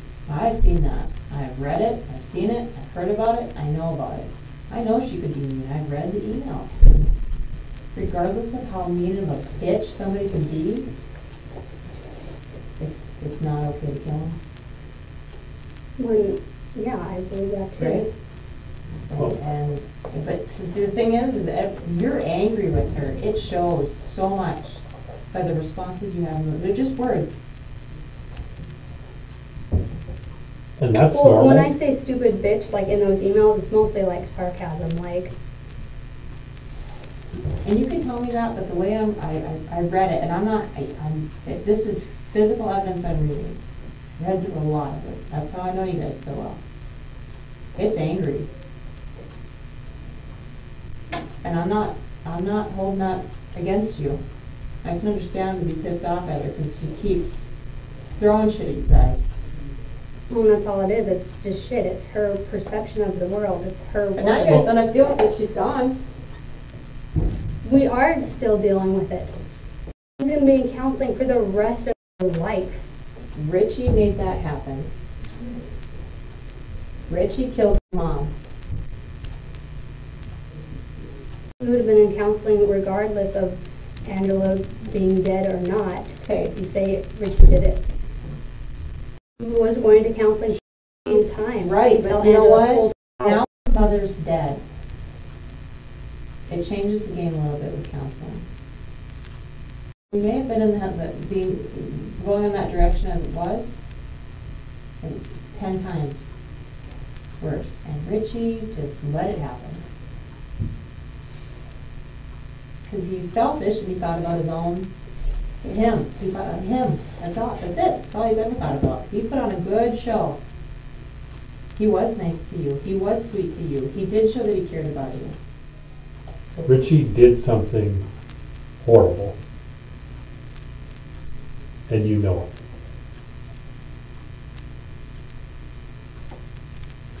And it's time that you step up, Cindy, and be the mother that you never had. A lot of people learn from their parents. A lot of people learn good. Most people learn good. Many learn bad or experience bad, and you've experienced bad. And I'm not saying that. I can only imagine that you took that bad and thought, I'm not going to be that way. But it's time to be honest with us and decide that you're going to change, because you need to change too. Be fair. Be honest. I don't know. I don't know anything else, so that's what it is. You may think, oh, maybe this isn't that big of a deal or anything, and it probably isn't, but it would satisfy me to the point to where you're at least telling us what you know. Mm-hmm. But you're not telling us that right now. Why did you do it? I still don't know that he did do it. he did it. We don't need to say that again. You don't give an arrest warrant and put somebody in jail for murder. And you don't have the proof that they did it. You don't do that. This isn't TV. TV's close to how things go. It's pretty close. But this isn't TV. We're in real life. And I'll say it again. This isn't just stuff getting thrown together. Everything is in order. And that's why he's in jail for murder. He did it. Why did he do it? Because he hates her? Because of money? Because of the children? Why? You're asking me a question I don't know. I'm asking you a question that I know you know. What your mom did growing up, from what I know, just from you spitting out a minute worth of information on her, is not right. What Richie did here is not right. Somehow that needs to come out. Those kids need to be raised to be happy. That's about it. A person just needs to be happy. You can live on a small amount of money and be happy. Let's take a second to just, you have information on this. Without telling me anything on it, let's just be fair and with each other. You have information that you can tell us, correct? No. You must. I just can't imagine a relationship that would go through the beginning of this investigation to where you wouldn't be asking questions, you wouldn't be sharing information. There was a time that you woke up that morning and Richie wasn't there. And from your personality type that I picked up on, you're not one to just let it slide. You asked him. Or you knew where he was going and what he was doing. Or you asked him where he was, what he was doing. Tell us about that. Now the detectives are zeroing in on something deeper, into her unresolved trauma about her mom and her childhood. And you can tell they hit something raw because Cindy keeps bringing it up without being asked. When I was up with the kids, he was at home that night. When he wasn't home, it was before he came home from work. This is your opportunity to tell us right now in person what you do know. But I'll let you know that if you talked about it through an email, if you sent them a text message, You talked about anything through Facebook Messenger, anything. And there's a slew of other things that we look into. On either of your phones, we're going to find it. And then when we do find it, and it incriminates you into this, we're not going to give you the convenience of walking through the school without handcuffs on. When we get to that point where we can put you in with this crime, we're going to come arrest you tomorrow and find out. And we're not, there's no convenience to it. Story didn't end there, because Richie had a different version of events, the one he'd been saving. Richie, you remember us? Detective Matthews, Detective Goodman with the Mount Police Department.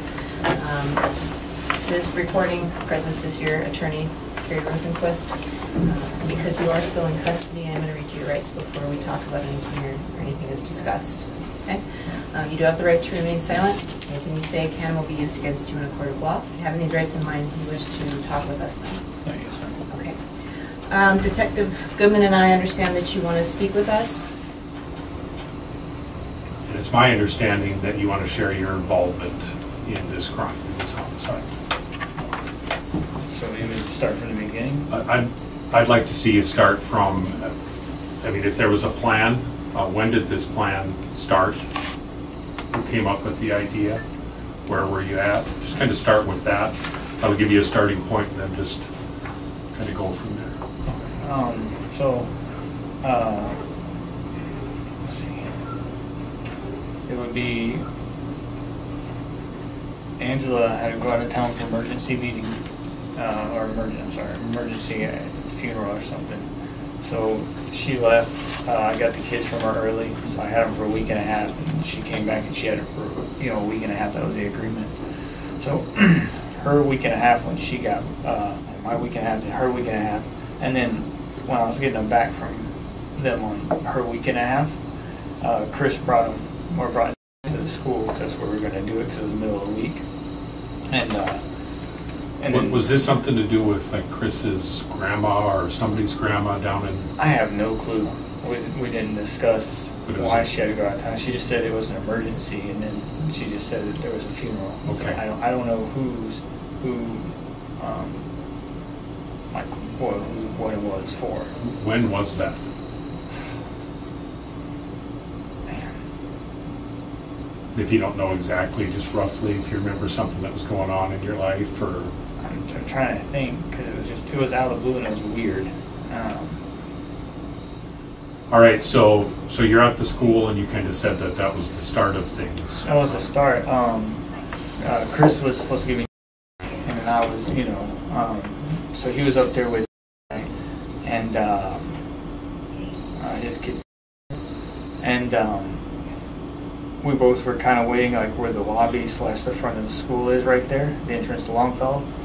And while we were waiting,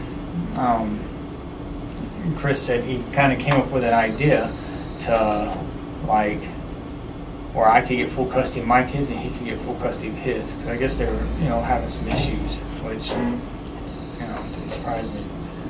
Did you know about the issues at this point? Or is that when he went into the That's issues? kind of, he didn't go into the issues, he just stated they had issues. But from my marriage with her and then her ex-husband's marriage with her, I just, it didn't surprise me if they had issues. I didn't pry into their personal life because I try to keep my life separate from hers because, when I was pertaining to the kids, I didn't want to know about it.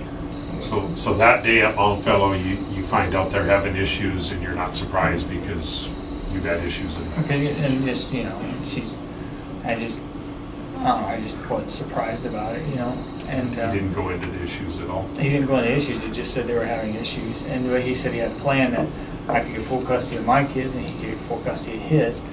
And so I was like, what do you mean? And he gave me 2 photos. And one photo was them all would be Chris, Angila, and in front of a sign for Yellowstone Park. And the other photo, I didn't know what it was at first. It was like a looked like they were going on a roller coaster or something, but it was Angela and and the kids in the photo. And I was like, well, what is this? And he's like, well, I'm going to give you these photos, and then I give you these photos. It shows proof that we've taken them out of state, which is not, it's against our divorce decree. I was like, okay, I don't understand why you just randomly give me photos, But he said this was that day at Longfellow. This is that day at Longfellow, and so he's like, here's the photos. He's like, he thought that she would, or he handed me the photos, and he said, this proves that we went out of town or whatever. And he's like, I'll testify to that if you help me out, for custody issues. And I was like, okay, what do you want? And he said he thought that she was cheating on him, and that didn't surprise me either. And so I was like, okay. I was like, how am I going to prove that she, how am I supposed to prove that and he said when he goes to work that he thought somebody was coming over and that she had said that somebody would, was coming over and she was cheating on him with. So he said, he's like, the plan was, he's like, I'm going to be at work one night, I'm going to call you, and then have you come get me, we'll get over there. He's like, we'll catch him in bed, and then you can testify for me in court against her that she's cheating on me and having some strange guy, at the house, because the kid was there. And then in turn he would testify for me, and then we both get full custody. Because I know he wanted to move back to Alabama. I know he wanted to go back to the Birmingham area.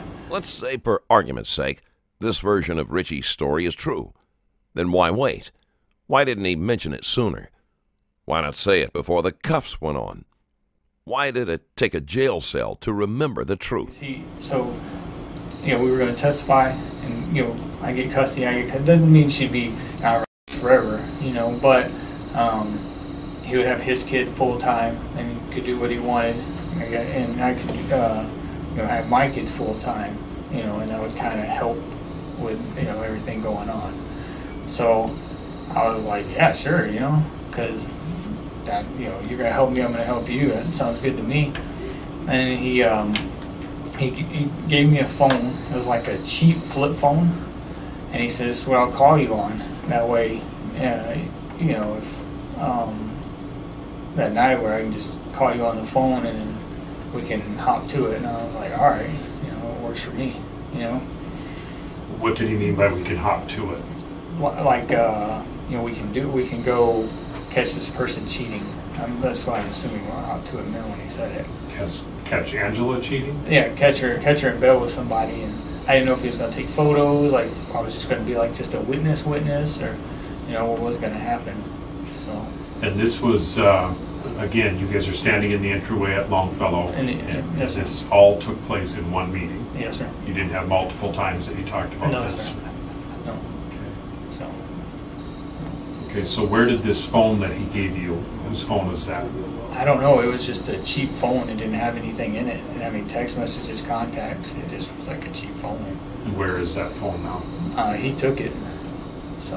When did he take it? Well, that night. Okay, the night that Angela was killed? Mm-hmm. Okay, so he had it with him? He took it with him. I can keep going to the story and explain it if you want. That helps. Okay. But anyway, so then I remember,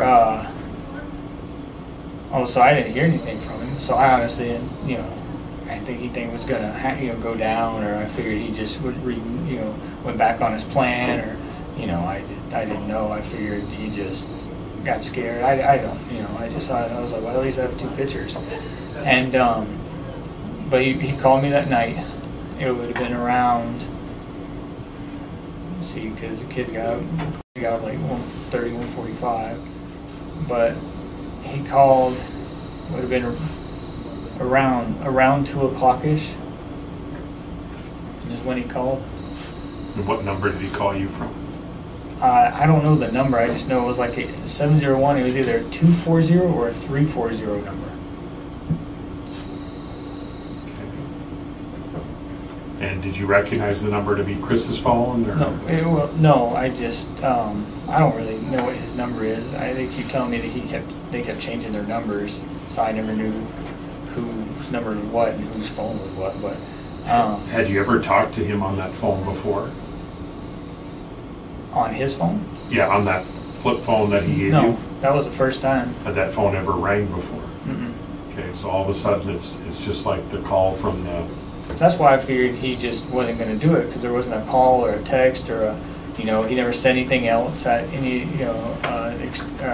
exchange, like nothing like that. It was just, so I figured he just was like BSing me or, went back on his plan or, Okay. I didn't know. So the call, so he was up about 1:30, 1:45. Were you up with him then? No, my wife, I started to get up, my wife's like, oh, I'll do it. So she went and got up with it, put it back in bed. And then, so about 15 minutes after that, around 2 a.m., the phone rang. Yeah, vibrated, yeah. Okay, and was Cindy still awake when the phone rang? No, she sleeps hard. Okay, Because, we don't know the kids get up until they come in the bedroom and, wake us up. Okay. Yeah. Well, tell me about the phone call then. So he called me and he said, hey, he's like, I'm pretty sure the person's there. He's like, I'm going to call Angela. And, because I guess, I'm assuming in their phone calls, or their conversations, I guess she would, oh yeah, I'm, doing this or doing that. I don't, just by what he said, but he, so he called called that phone. And he's like, hey, I'm about to call Angela. He's like, I'm pretty sure that guy's there. He's like, why don't you come down and get me? And then, we'll head up and catch him in the act. So I was like, all right. So I just threw some clothes on real quick, got in the car, drove to Walmart. What car did you get in? The Pilot. Remember that car? The one that was spotless? This is the same one that's now under a microscope, because sometimes the cleanest surfaces hide the dirtiest secrets. Why the Honda Pilot? You don't normally drive that, do you? No, not normally.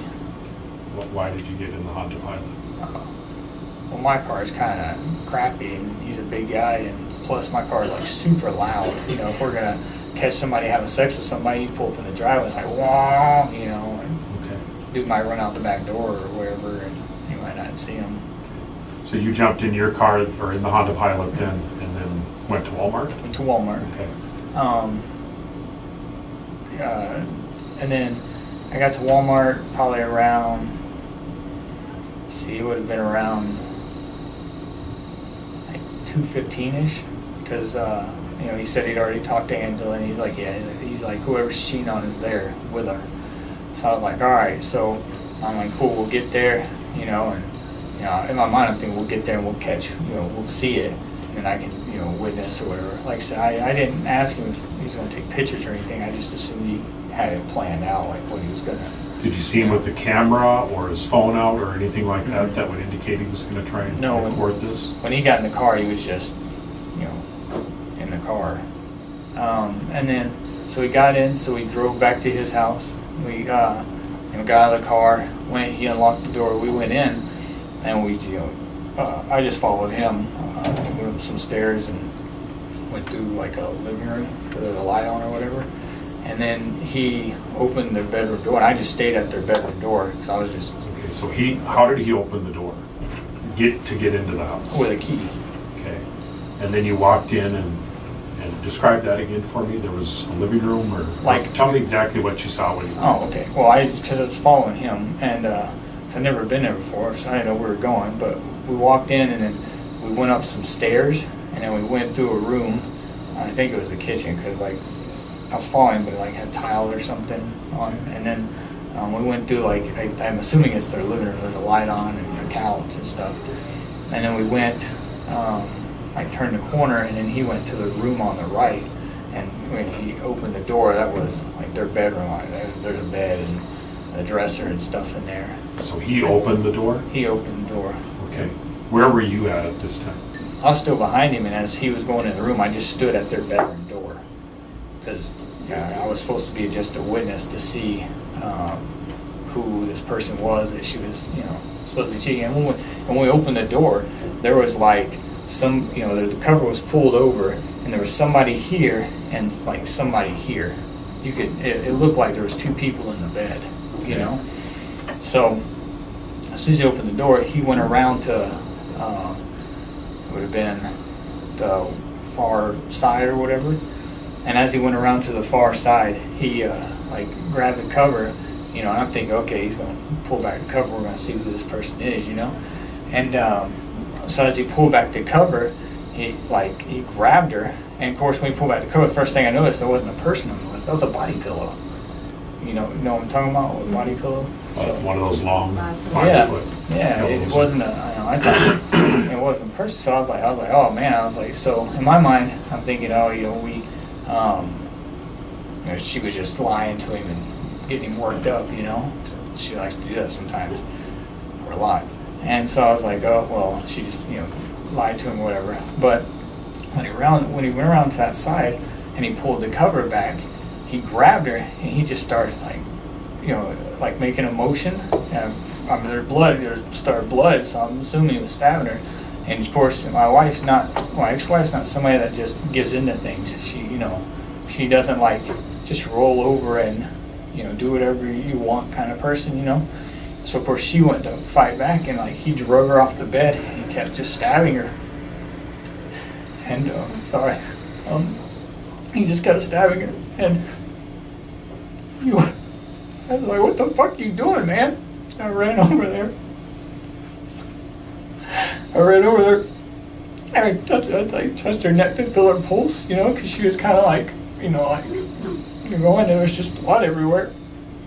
And like as I would touch her pulse, whatever, she like leaned up and like scratched the mess out of my face. I grabbed her hands, and she was just like, I love you. Richie claims that after stabbing Angela, she said, I love you. Not, what are you doing, or please stop, but I love you. And then he doubles down and says she was just the kind of woman who didn't like to give up. Well, yeah, she didn't want to give up on her life. And he just started stabbing her more. And I was like, what the fuck are you doing? So I walked out of the room into the living room, and he came, I know, he was like, it was violent. It wasn't anything that was like, he wasn't like, it was just violent. Like, anyway, so I walked in the living room, and I'm just like thinking, I'm like, what's going on? You know, there's nobody in the bed. I just, like, I don't, it doesn't make sense. You know, we're supposed to be catching somebody so we can use things in court, you know, and he's just going crazy. But I walk in the living room, he comes in the living room, and like, so like I start walking towards him because I'm like, you know, screw this, you know what I mean? This dude's crazy. And he's like, if you fucking tell anybody, he's like, I'm gonna kill your wife and I'm gonna kill your the littlest one. And I was like, what? And he's like, yeah. I was like, you're not gonna kill anybody, man. You know, I was getting mad, you know, because things were just going crazy. And I was like, you're not gonna kill anybody, man. And he's like, yeah, I am. He's like, I'm gonna kill your wife. He's like, plus if you do something to me, this is my house. He's like, what do you think it's gonna look like if you and I get into it and the cops show up and you're at my house and your ex-wife's dead in the next room? I was like, I don't know. I just stopped, and he's like, I'm serious. He's like, you try anything? He's like, I'll just call the cops. And you're in my house with me and you're attacking me with with your ex-wife, and she's dead. He's like, what do you think they're gonna say?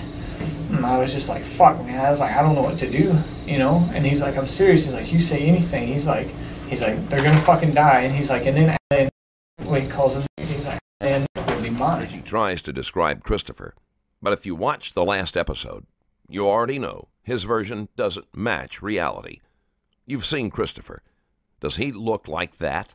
In fact, this sounds more like projection than description. He went to the kitchen and grabbed a rag. It's a red rag. I remember that specifically because there was so much blood in the red. He grabbed that, and I watched him, he had a knife, like a pocket knife, and he folded it, put it in a rag and wrapped it up. And then he wanted the phone, so I gave him that phone, you know, the one he gave me. And then we got back to the car, and in the car, it was pretty before we even got to the car, we were coming out the house, and as we came out the house, he locked the door from the inside, you know what I'm talking about? Did you go out the same way that you came in? Yes, sir. Okay. And he locked this is the back door, sorry. We went in the back door, not the front door. Okay. I'm assuming it's like a back door, right? But he locked it, he shut it, and he said, man, he's like, well, we got to make it look like somebody broke in. So he kicked the door in, and then he pulled it back shut. You know, I'm assuming it's shut or whatever. And then I didn't say anything. I just walked over to the car. We got in the car, and then he's like, I'm serious. He's like, if you say something, he's like, I'm telling you. He's like, I'm gonna fucking kill your wife, and I'm gonna kill your kid. I'm thinking in my mind, I just saw what he did to my ex-wife. There's no way, you know, I want him doing that to my wife. My wife is 4'11", you know, and she's little, and my ex-wife couldn't fight him off. He's a big guy. How's my wife gonna fight him off? You know, I just got a lot of things running through my head. So I took him back to Walmart, and right before he got out, you know, I dropped him off at the same spot. Right before he got out, he said the same thing. You know, just threatening my family. And you're wearing the same clothes, or you were wearing the same clothes that you had on in the house? Yes, sir. Did you have blood on you? My hands, like, not like covered, but my hands had a little bit from where, like, I went to touch her neck and like grabbed her hands, you know, because I remember seeing it, and I remember just driving with my wrist because, you know, there's blood on my hands. Did you have to clean up at all? I did. Where did you clean up? My sink in my bathroom. Back at your apartment? Back at my apartment. Okay. How about your clothes? Do you still have those clothes? Well, yeah, y'all took the pants. Okay, those were the pants you were wearing? And that jacket. Okay. There's a lawyer in the room, but you wouldn't know it by how things go. He might as well not be there. What do you remember her saying? Like when? When she was still alive. I mean, when she first realized that something was up. Well, I mean, when he went over there and pulled the covers and just started going after, like, she was just like just yelling. Like, it was mainly just all yelling. So it was just, I don't know, it just happened real fast, and like I said, it was going crazy and just dragged her off the bed and kept going. And then when I went over there and grabbed her hand, or when I went over there and went to check her pulse, and she kind of reached up and scratched me, you know, because I figured maybe, I don't know, she don't know what's, you know, obviously don't know what, so I grabbed her hands, and then that's when she like looked at me, and she was like, I love you. And I was just like, it was just weird. And then he just like kept stabbing. I was like, I just let go and just backed up. So it was just. You said when he first started attacking her, you saw that there was blood when she was up on the bed. Yeah, because like when he pulled that cover and, you know, was like going forward, like I stepped forward because I was like, what's going on? You know, because I assumed he was going to pull back the blanket, and then like the first thing I saw was the body pillow, and I was like, oh, it's a body pillow. There's nobody here. You know, she must have been playing with him. But he was like going, you know, going crazy. It was just weird. Other than a standard body pillow, can you describe that? Did it have a pillowcase on it? I don't know. It was just. Could we take a break for just a second? Sure. I'm sorry. Can we step out for just a second? Sure.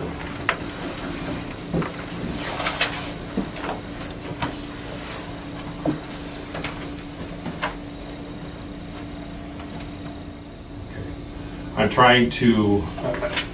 You're telling us what you're saying or claiming is your story of what happened, and I'm trying to verify some additional information that you're adding to this investigation, and that's Chris. Okay. So that's what I'm trying to do. I'm trying to, me knowing the case, I'm trying to verify in my mind the information that you're giving me. That's why we're asking a lot of questions. Yes. Tell me about the discussion between you and Chris once you're back in the car. Well, when we got in the car, he just threatened me again, and then it was pretty much like awkward silence the whole way. And then before he got out of the car again, he said it again. So. You said, made a threat again? Made a threat again. What did he say? He just said, he's like, I'm serious. He's like, if you tell anybody, he's like, I'm going to kill your wife, and I'm going to kill your little one, you know, your little one. Okay. He never said their names. He just kept saying your wife and your little one. What time did you get back to your apartment? It was close to 3. How do you know that? Because I remember I came in, and I could have sat in the car for like 30 seconds to a minute, because like I just kind of couldn't believe what happened, you know. And then I, you know, just looking at the clock on the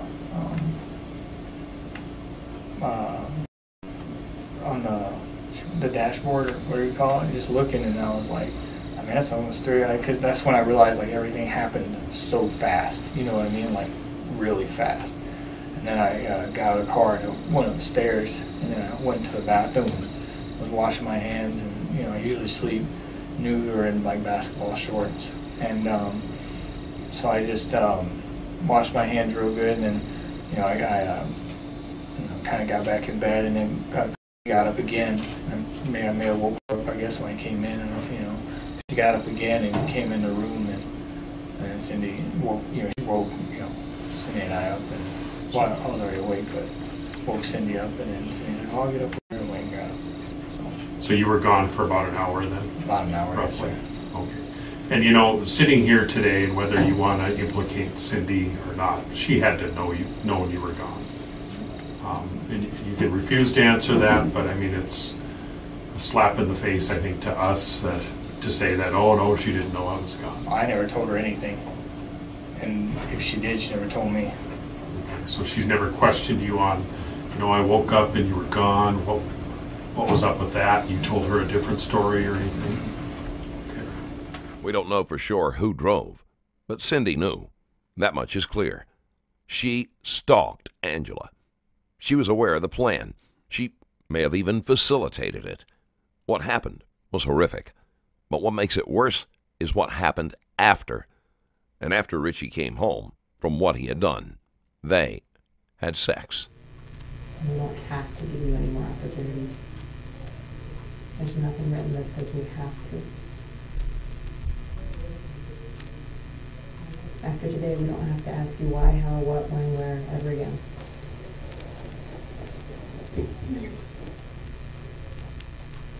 Is this going to trial? If he chooses for it to go to trial. This isn't fair that you're in this situation. I could be wrong on that. Maybe it's more fair than I feel right now, and I'm okay being wrong with that too. But it's my gut feeling right now. There's been so many times that your mind has been to that point that puts that look on your face of, do I say this or don't I say this? Should I just tell him this or not? And that's why I'm telling you that this is your opportunity. We're not going to let this go. However today ends, we're not done. Well, I just want you to know, if I ever die, don't investigate it. Just fucking, I'm dead, move on with your fucking life. No. Honestly, do that. No.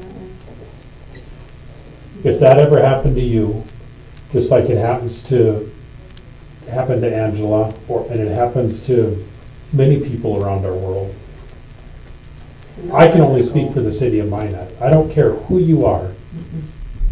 I am going to bat for you. You're a human being. You're a person. It doesn't matter what your history is. It doesn't matter who you are. Nobody deserves to be killed. Why would you deserve that?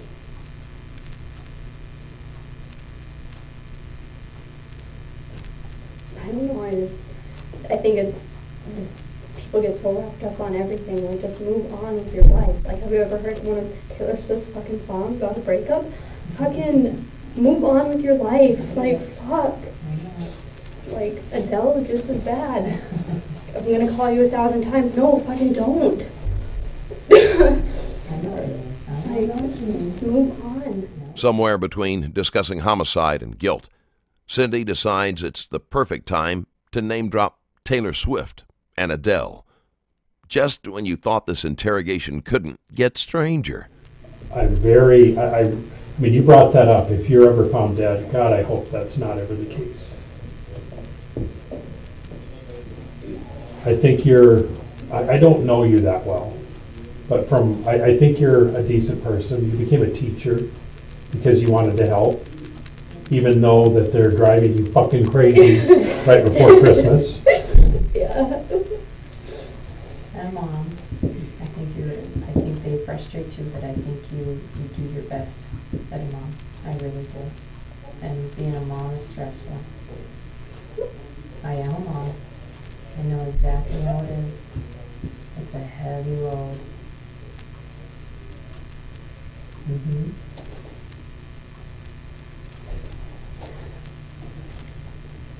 And you have to be mom to these three kids. Phoenix is there if you But want. to do that, you're gonna have to be there. So don't lead us in the direction that we have to. But if somebody sat my wife down and said, yeah, told her that I'm in jail for murder, she would be devastated. She wouldn't act like I'm not surprised. And that was your response. No, I don't believe you. That's my response. What do you need? What do you need to? When he walked by you this last time, he was on his way to the jail. He's going to jail. He's booked in. He's sitting in a jail cell, and he's not getting out. He's staying there. And if you really don't know, and if you really weren't there, how convenient of that was for him to use your vehicle to go there and do this. He didn't give a shit.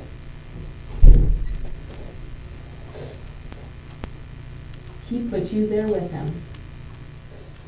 We're at a point where you can start to live your life the way that Cindy chooses to live it. Not the way that Richie chooses. And you may sit here and think that and go, he doesn't choose, I do what I want, I do this, I'm the one that decides this and that, but No. he is a manipulator, we know that. He's got you at home taking care of the kids, and he's got you working, and he puts you right where he needs you to be so that he can do his thing. He gets to work out, gets to work, he gets to have during the day off so that either grandma can watch the kids or Janelle can watch the kids. Who watches the kids so you can go do something? When's the last time you were out with friends? Or did a hobby that you like? You don't like to drink alone, not many people do, it's weird. When's the last time you got out and had a good time? I know you wanted to spend time with Richie away from the kids. I also don't like leaving my kids with babysitters or Right. even with family. I don't like that. I can understand that. But Richie never made a point to try to be with you and go do something.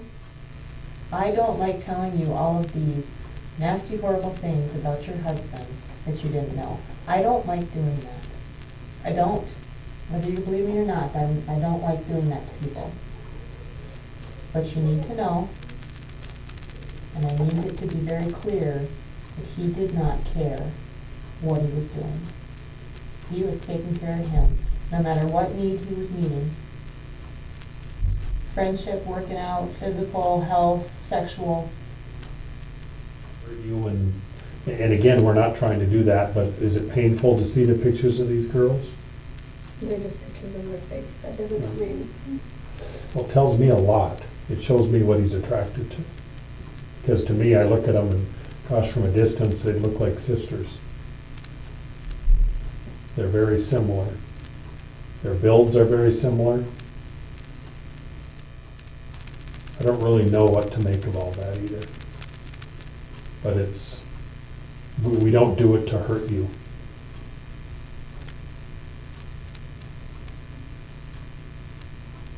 We do it so you know the truth. You're very young, Cindy. Very, very young.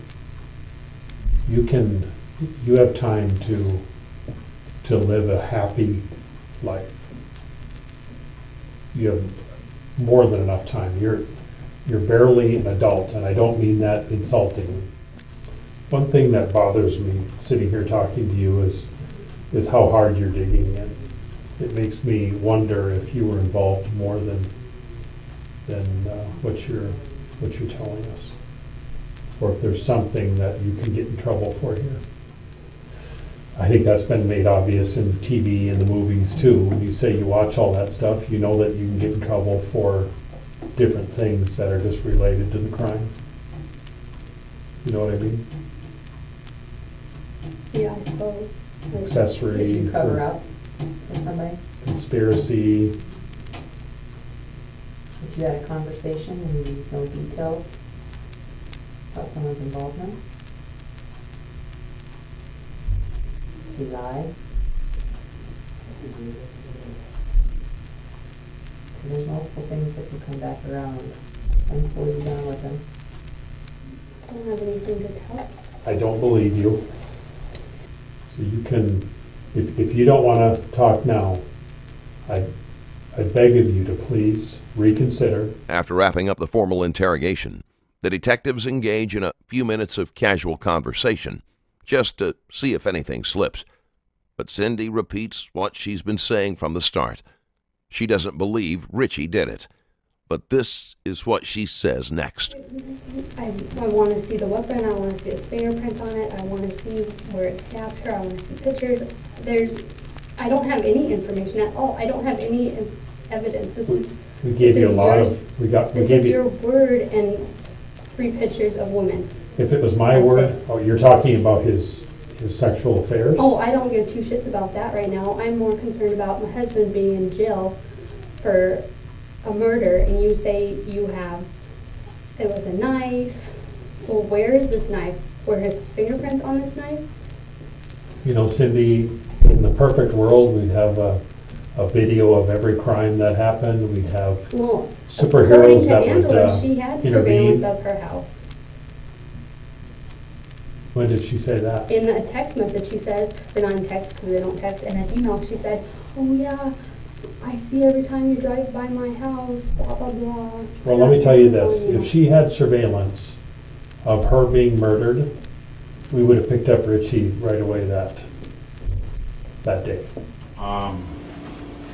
The man just threatened my wife. I'm sure as heck not going to tell her that she's being threatened. Because it's just more stress on her. She's already kind of a stressed out person.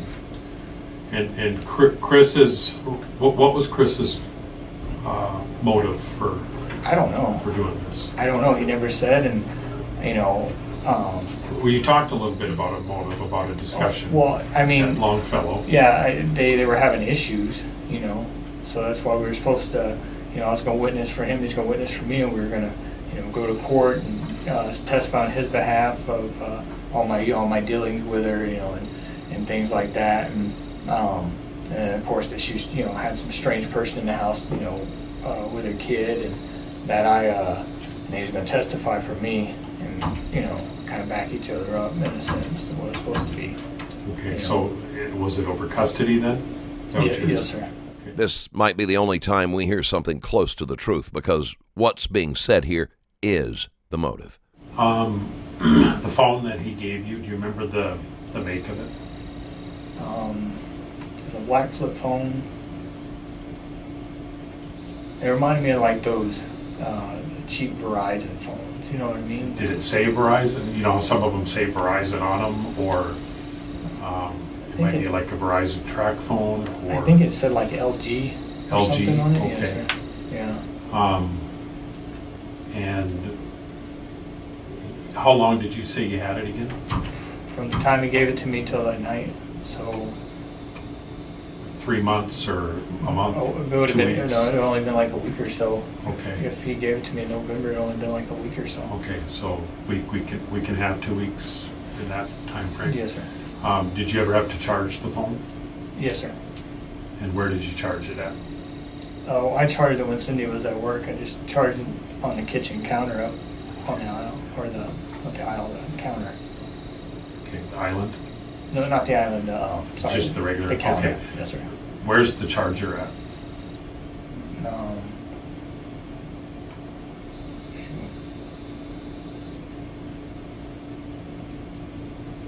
It might still be in the laundry room in a bag. I have a bag like with electronics in it. Okay, and that's where you kept it, so that's where it should be? Yes, sir. Okay. Do you have any issues with us going and looking in your apartment for that charger and those pictures? You'd have to ask my wife. But you're okay with it?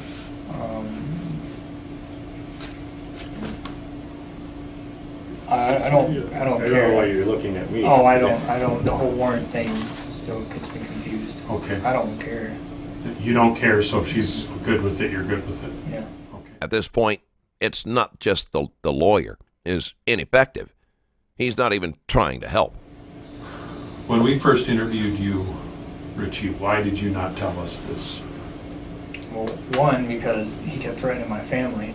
And I was worried that if I told y'all, and then you went and talked to him, and then, you know, nothing happened, and he was going to carry it out. Because I just watched him, like, it was violent.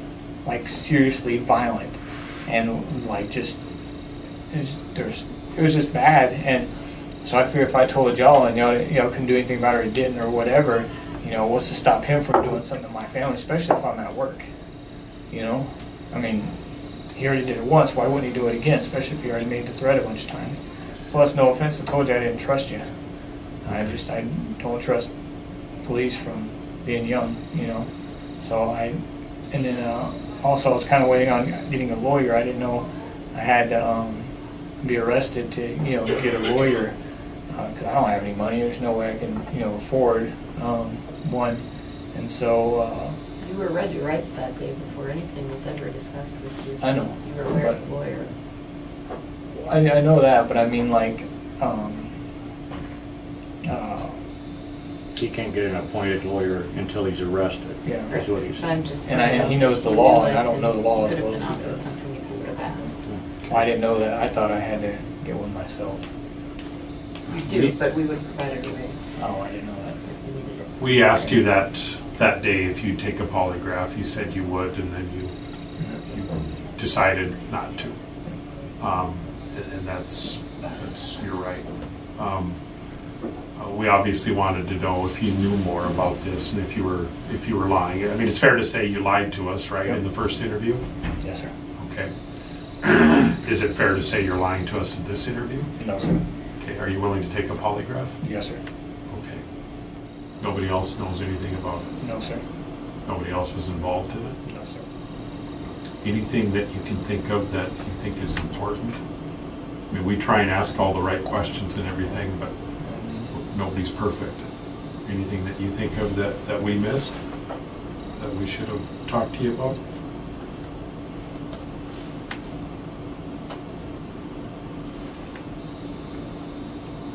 No, that's all I can think of. Unless you have any questions or anything I can think of. Up until now, the detective has been patient and measured, but that's about to change, because now it's time to get direct. I have a question. I know from your admission that you were there, but it doesn't fit. What you're telling us does not fit. Because I know that Chris did not leave Walmart during the hours that you say that he did. I know that 100%. He did, though. He did not. I've verified that. I got very little sleep last night because I verified that. You were involved in this, Richie. Obviously. You've told us some truths, but not everything. I told you everything that happened. No, you didn't. Chris did not leave Walmart during those times. I know he did because I picked him up. I know he didn't because I watched him on video. I watched the minutes click by. I just watched that. Last night. I watched him at work. We saved all that video for a reason. I was given more video last night that I need to turn over to the state's attorney's office today. Video that I didn't even know that they had still.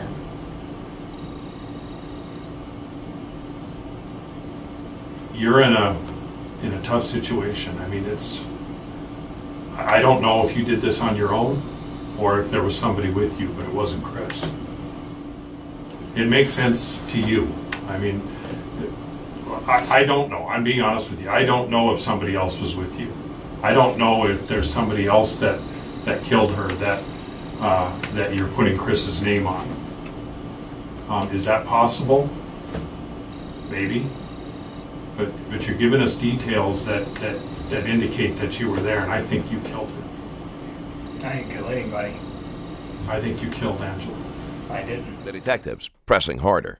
Richie's unraveling, and the lawyer is still pretty irrelevant. Who did that? Because you were there. Yeah, I told you Chris did. You either killed her or you're our only eyewitness. I didn't kill her. Then who did? I just say Chris did. No. You can't make it fit, but it doesn't.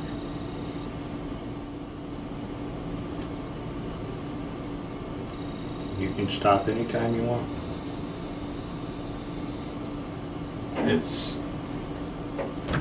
I'd like the honest truth, obviously.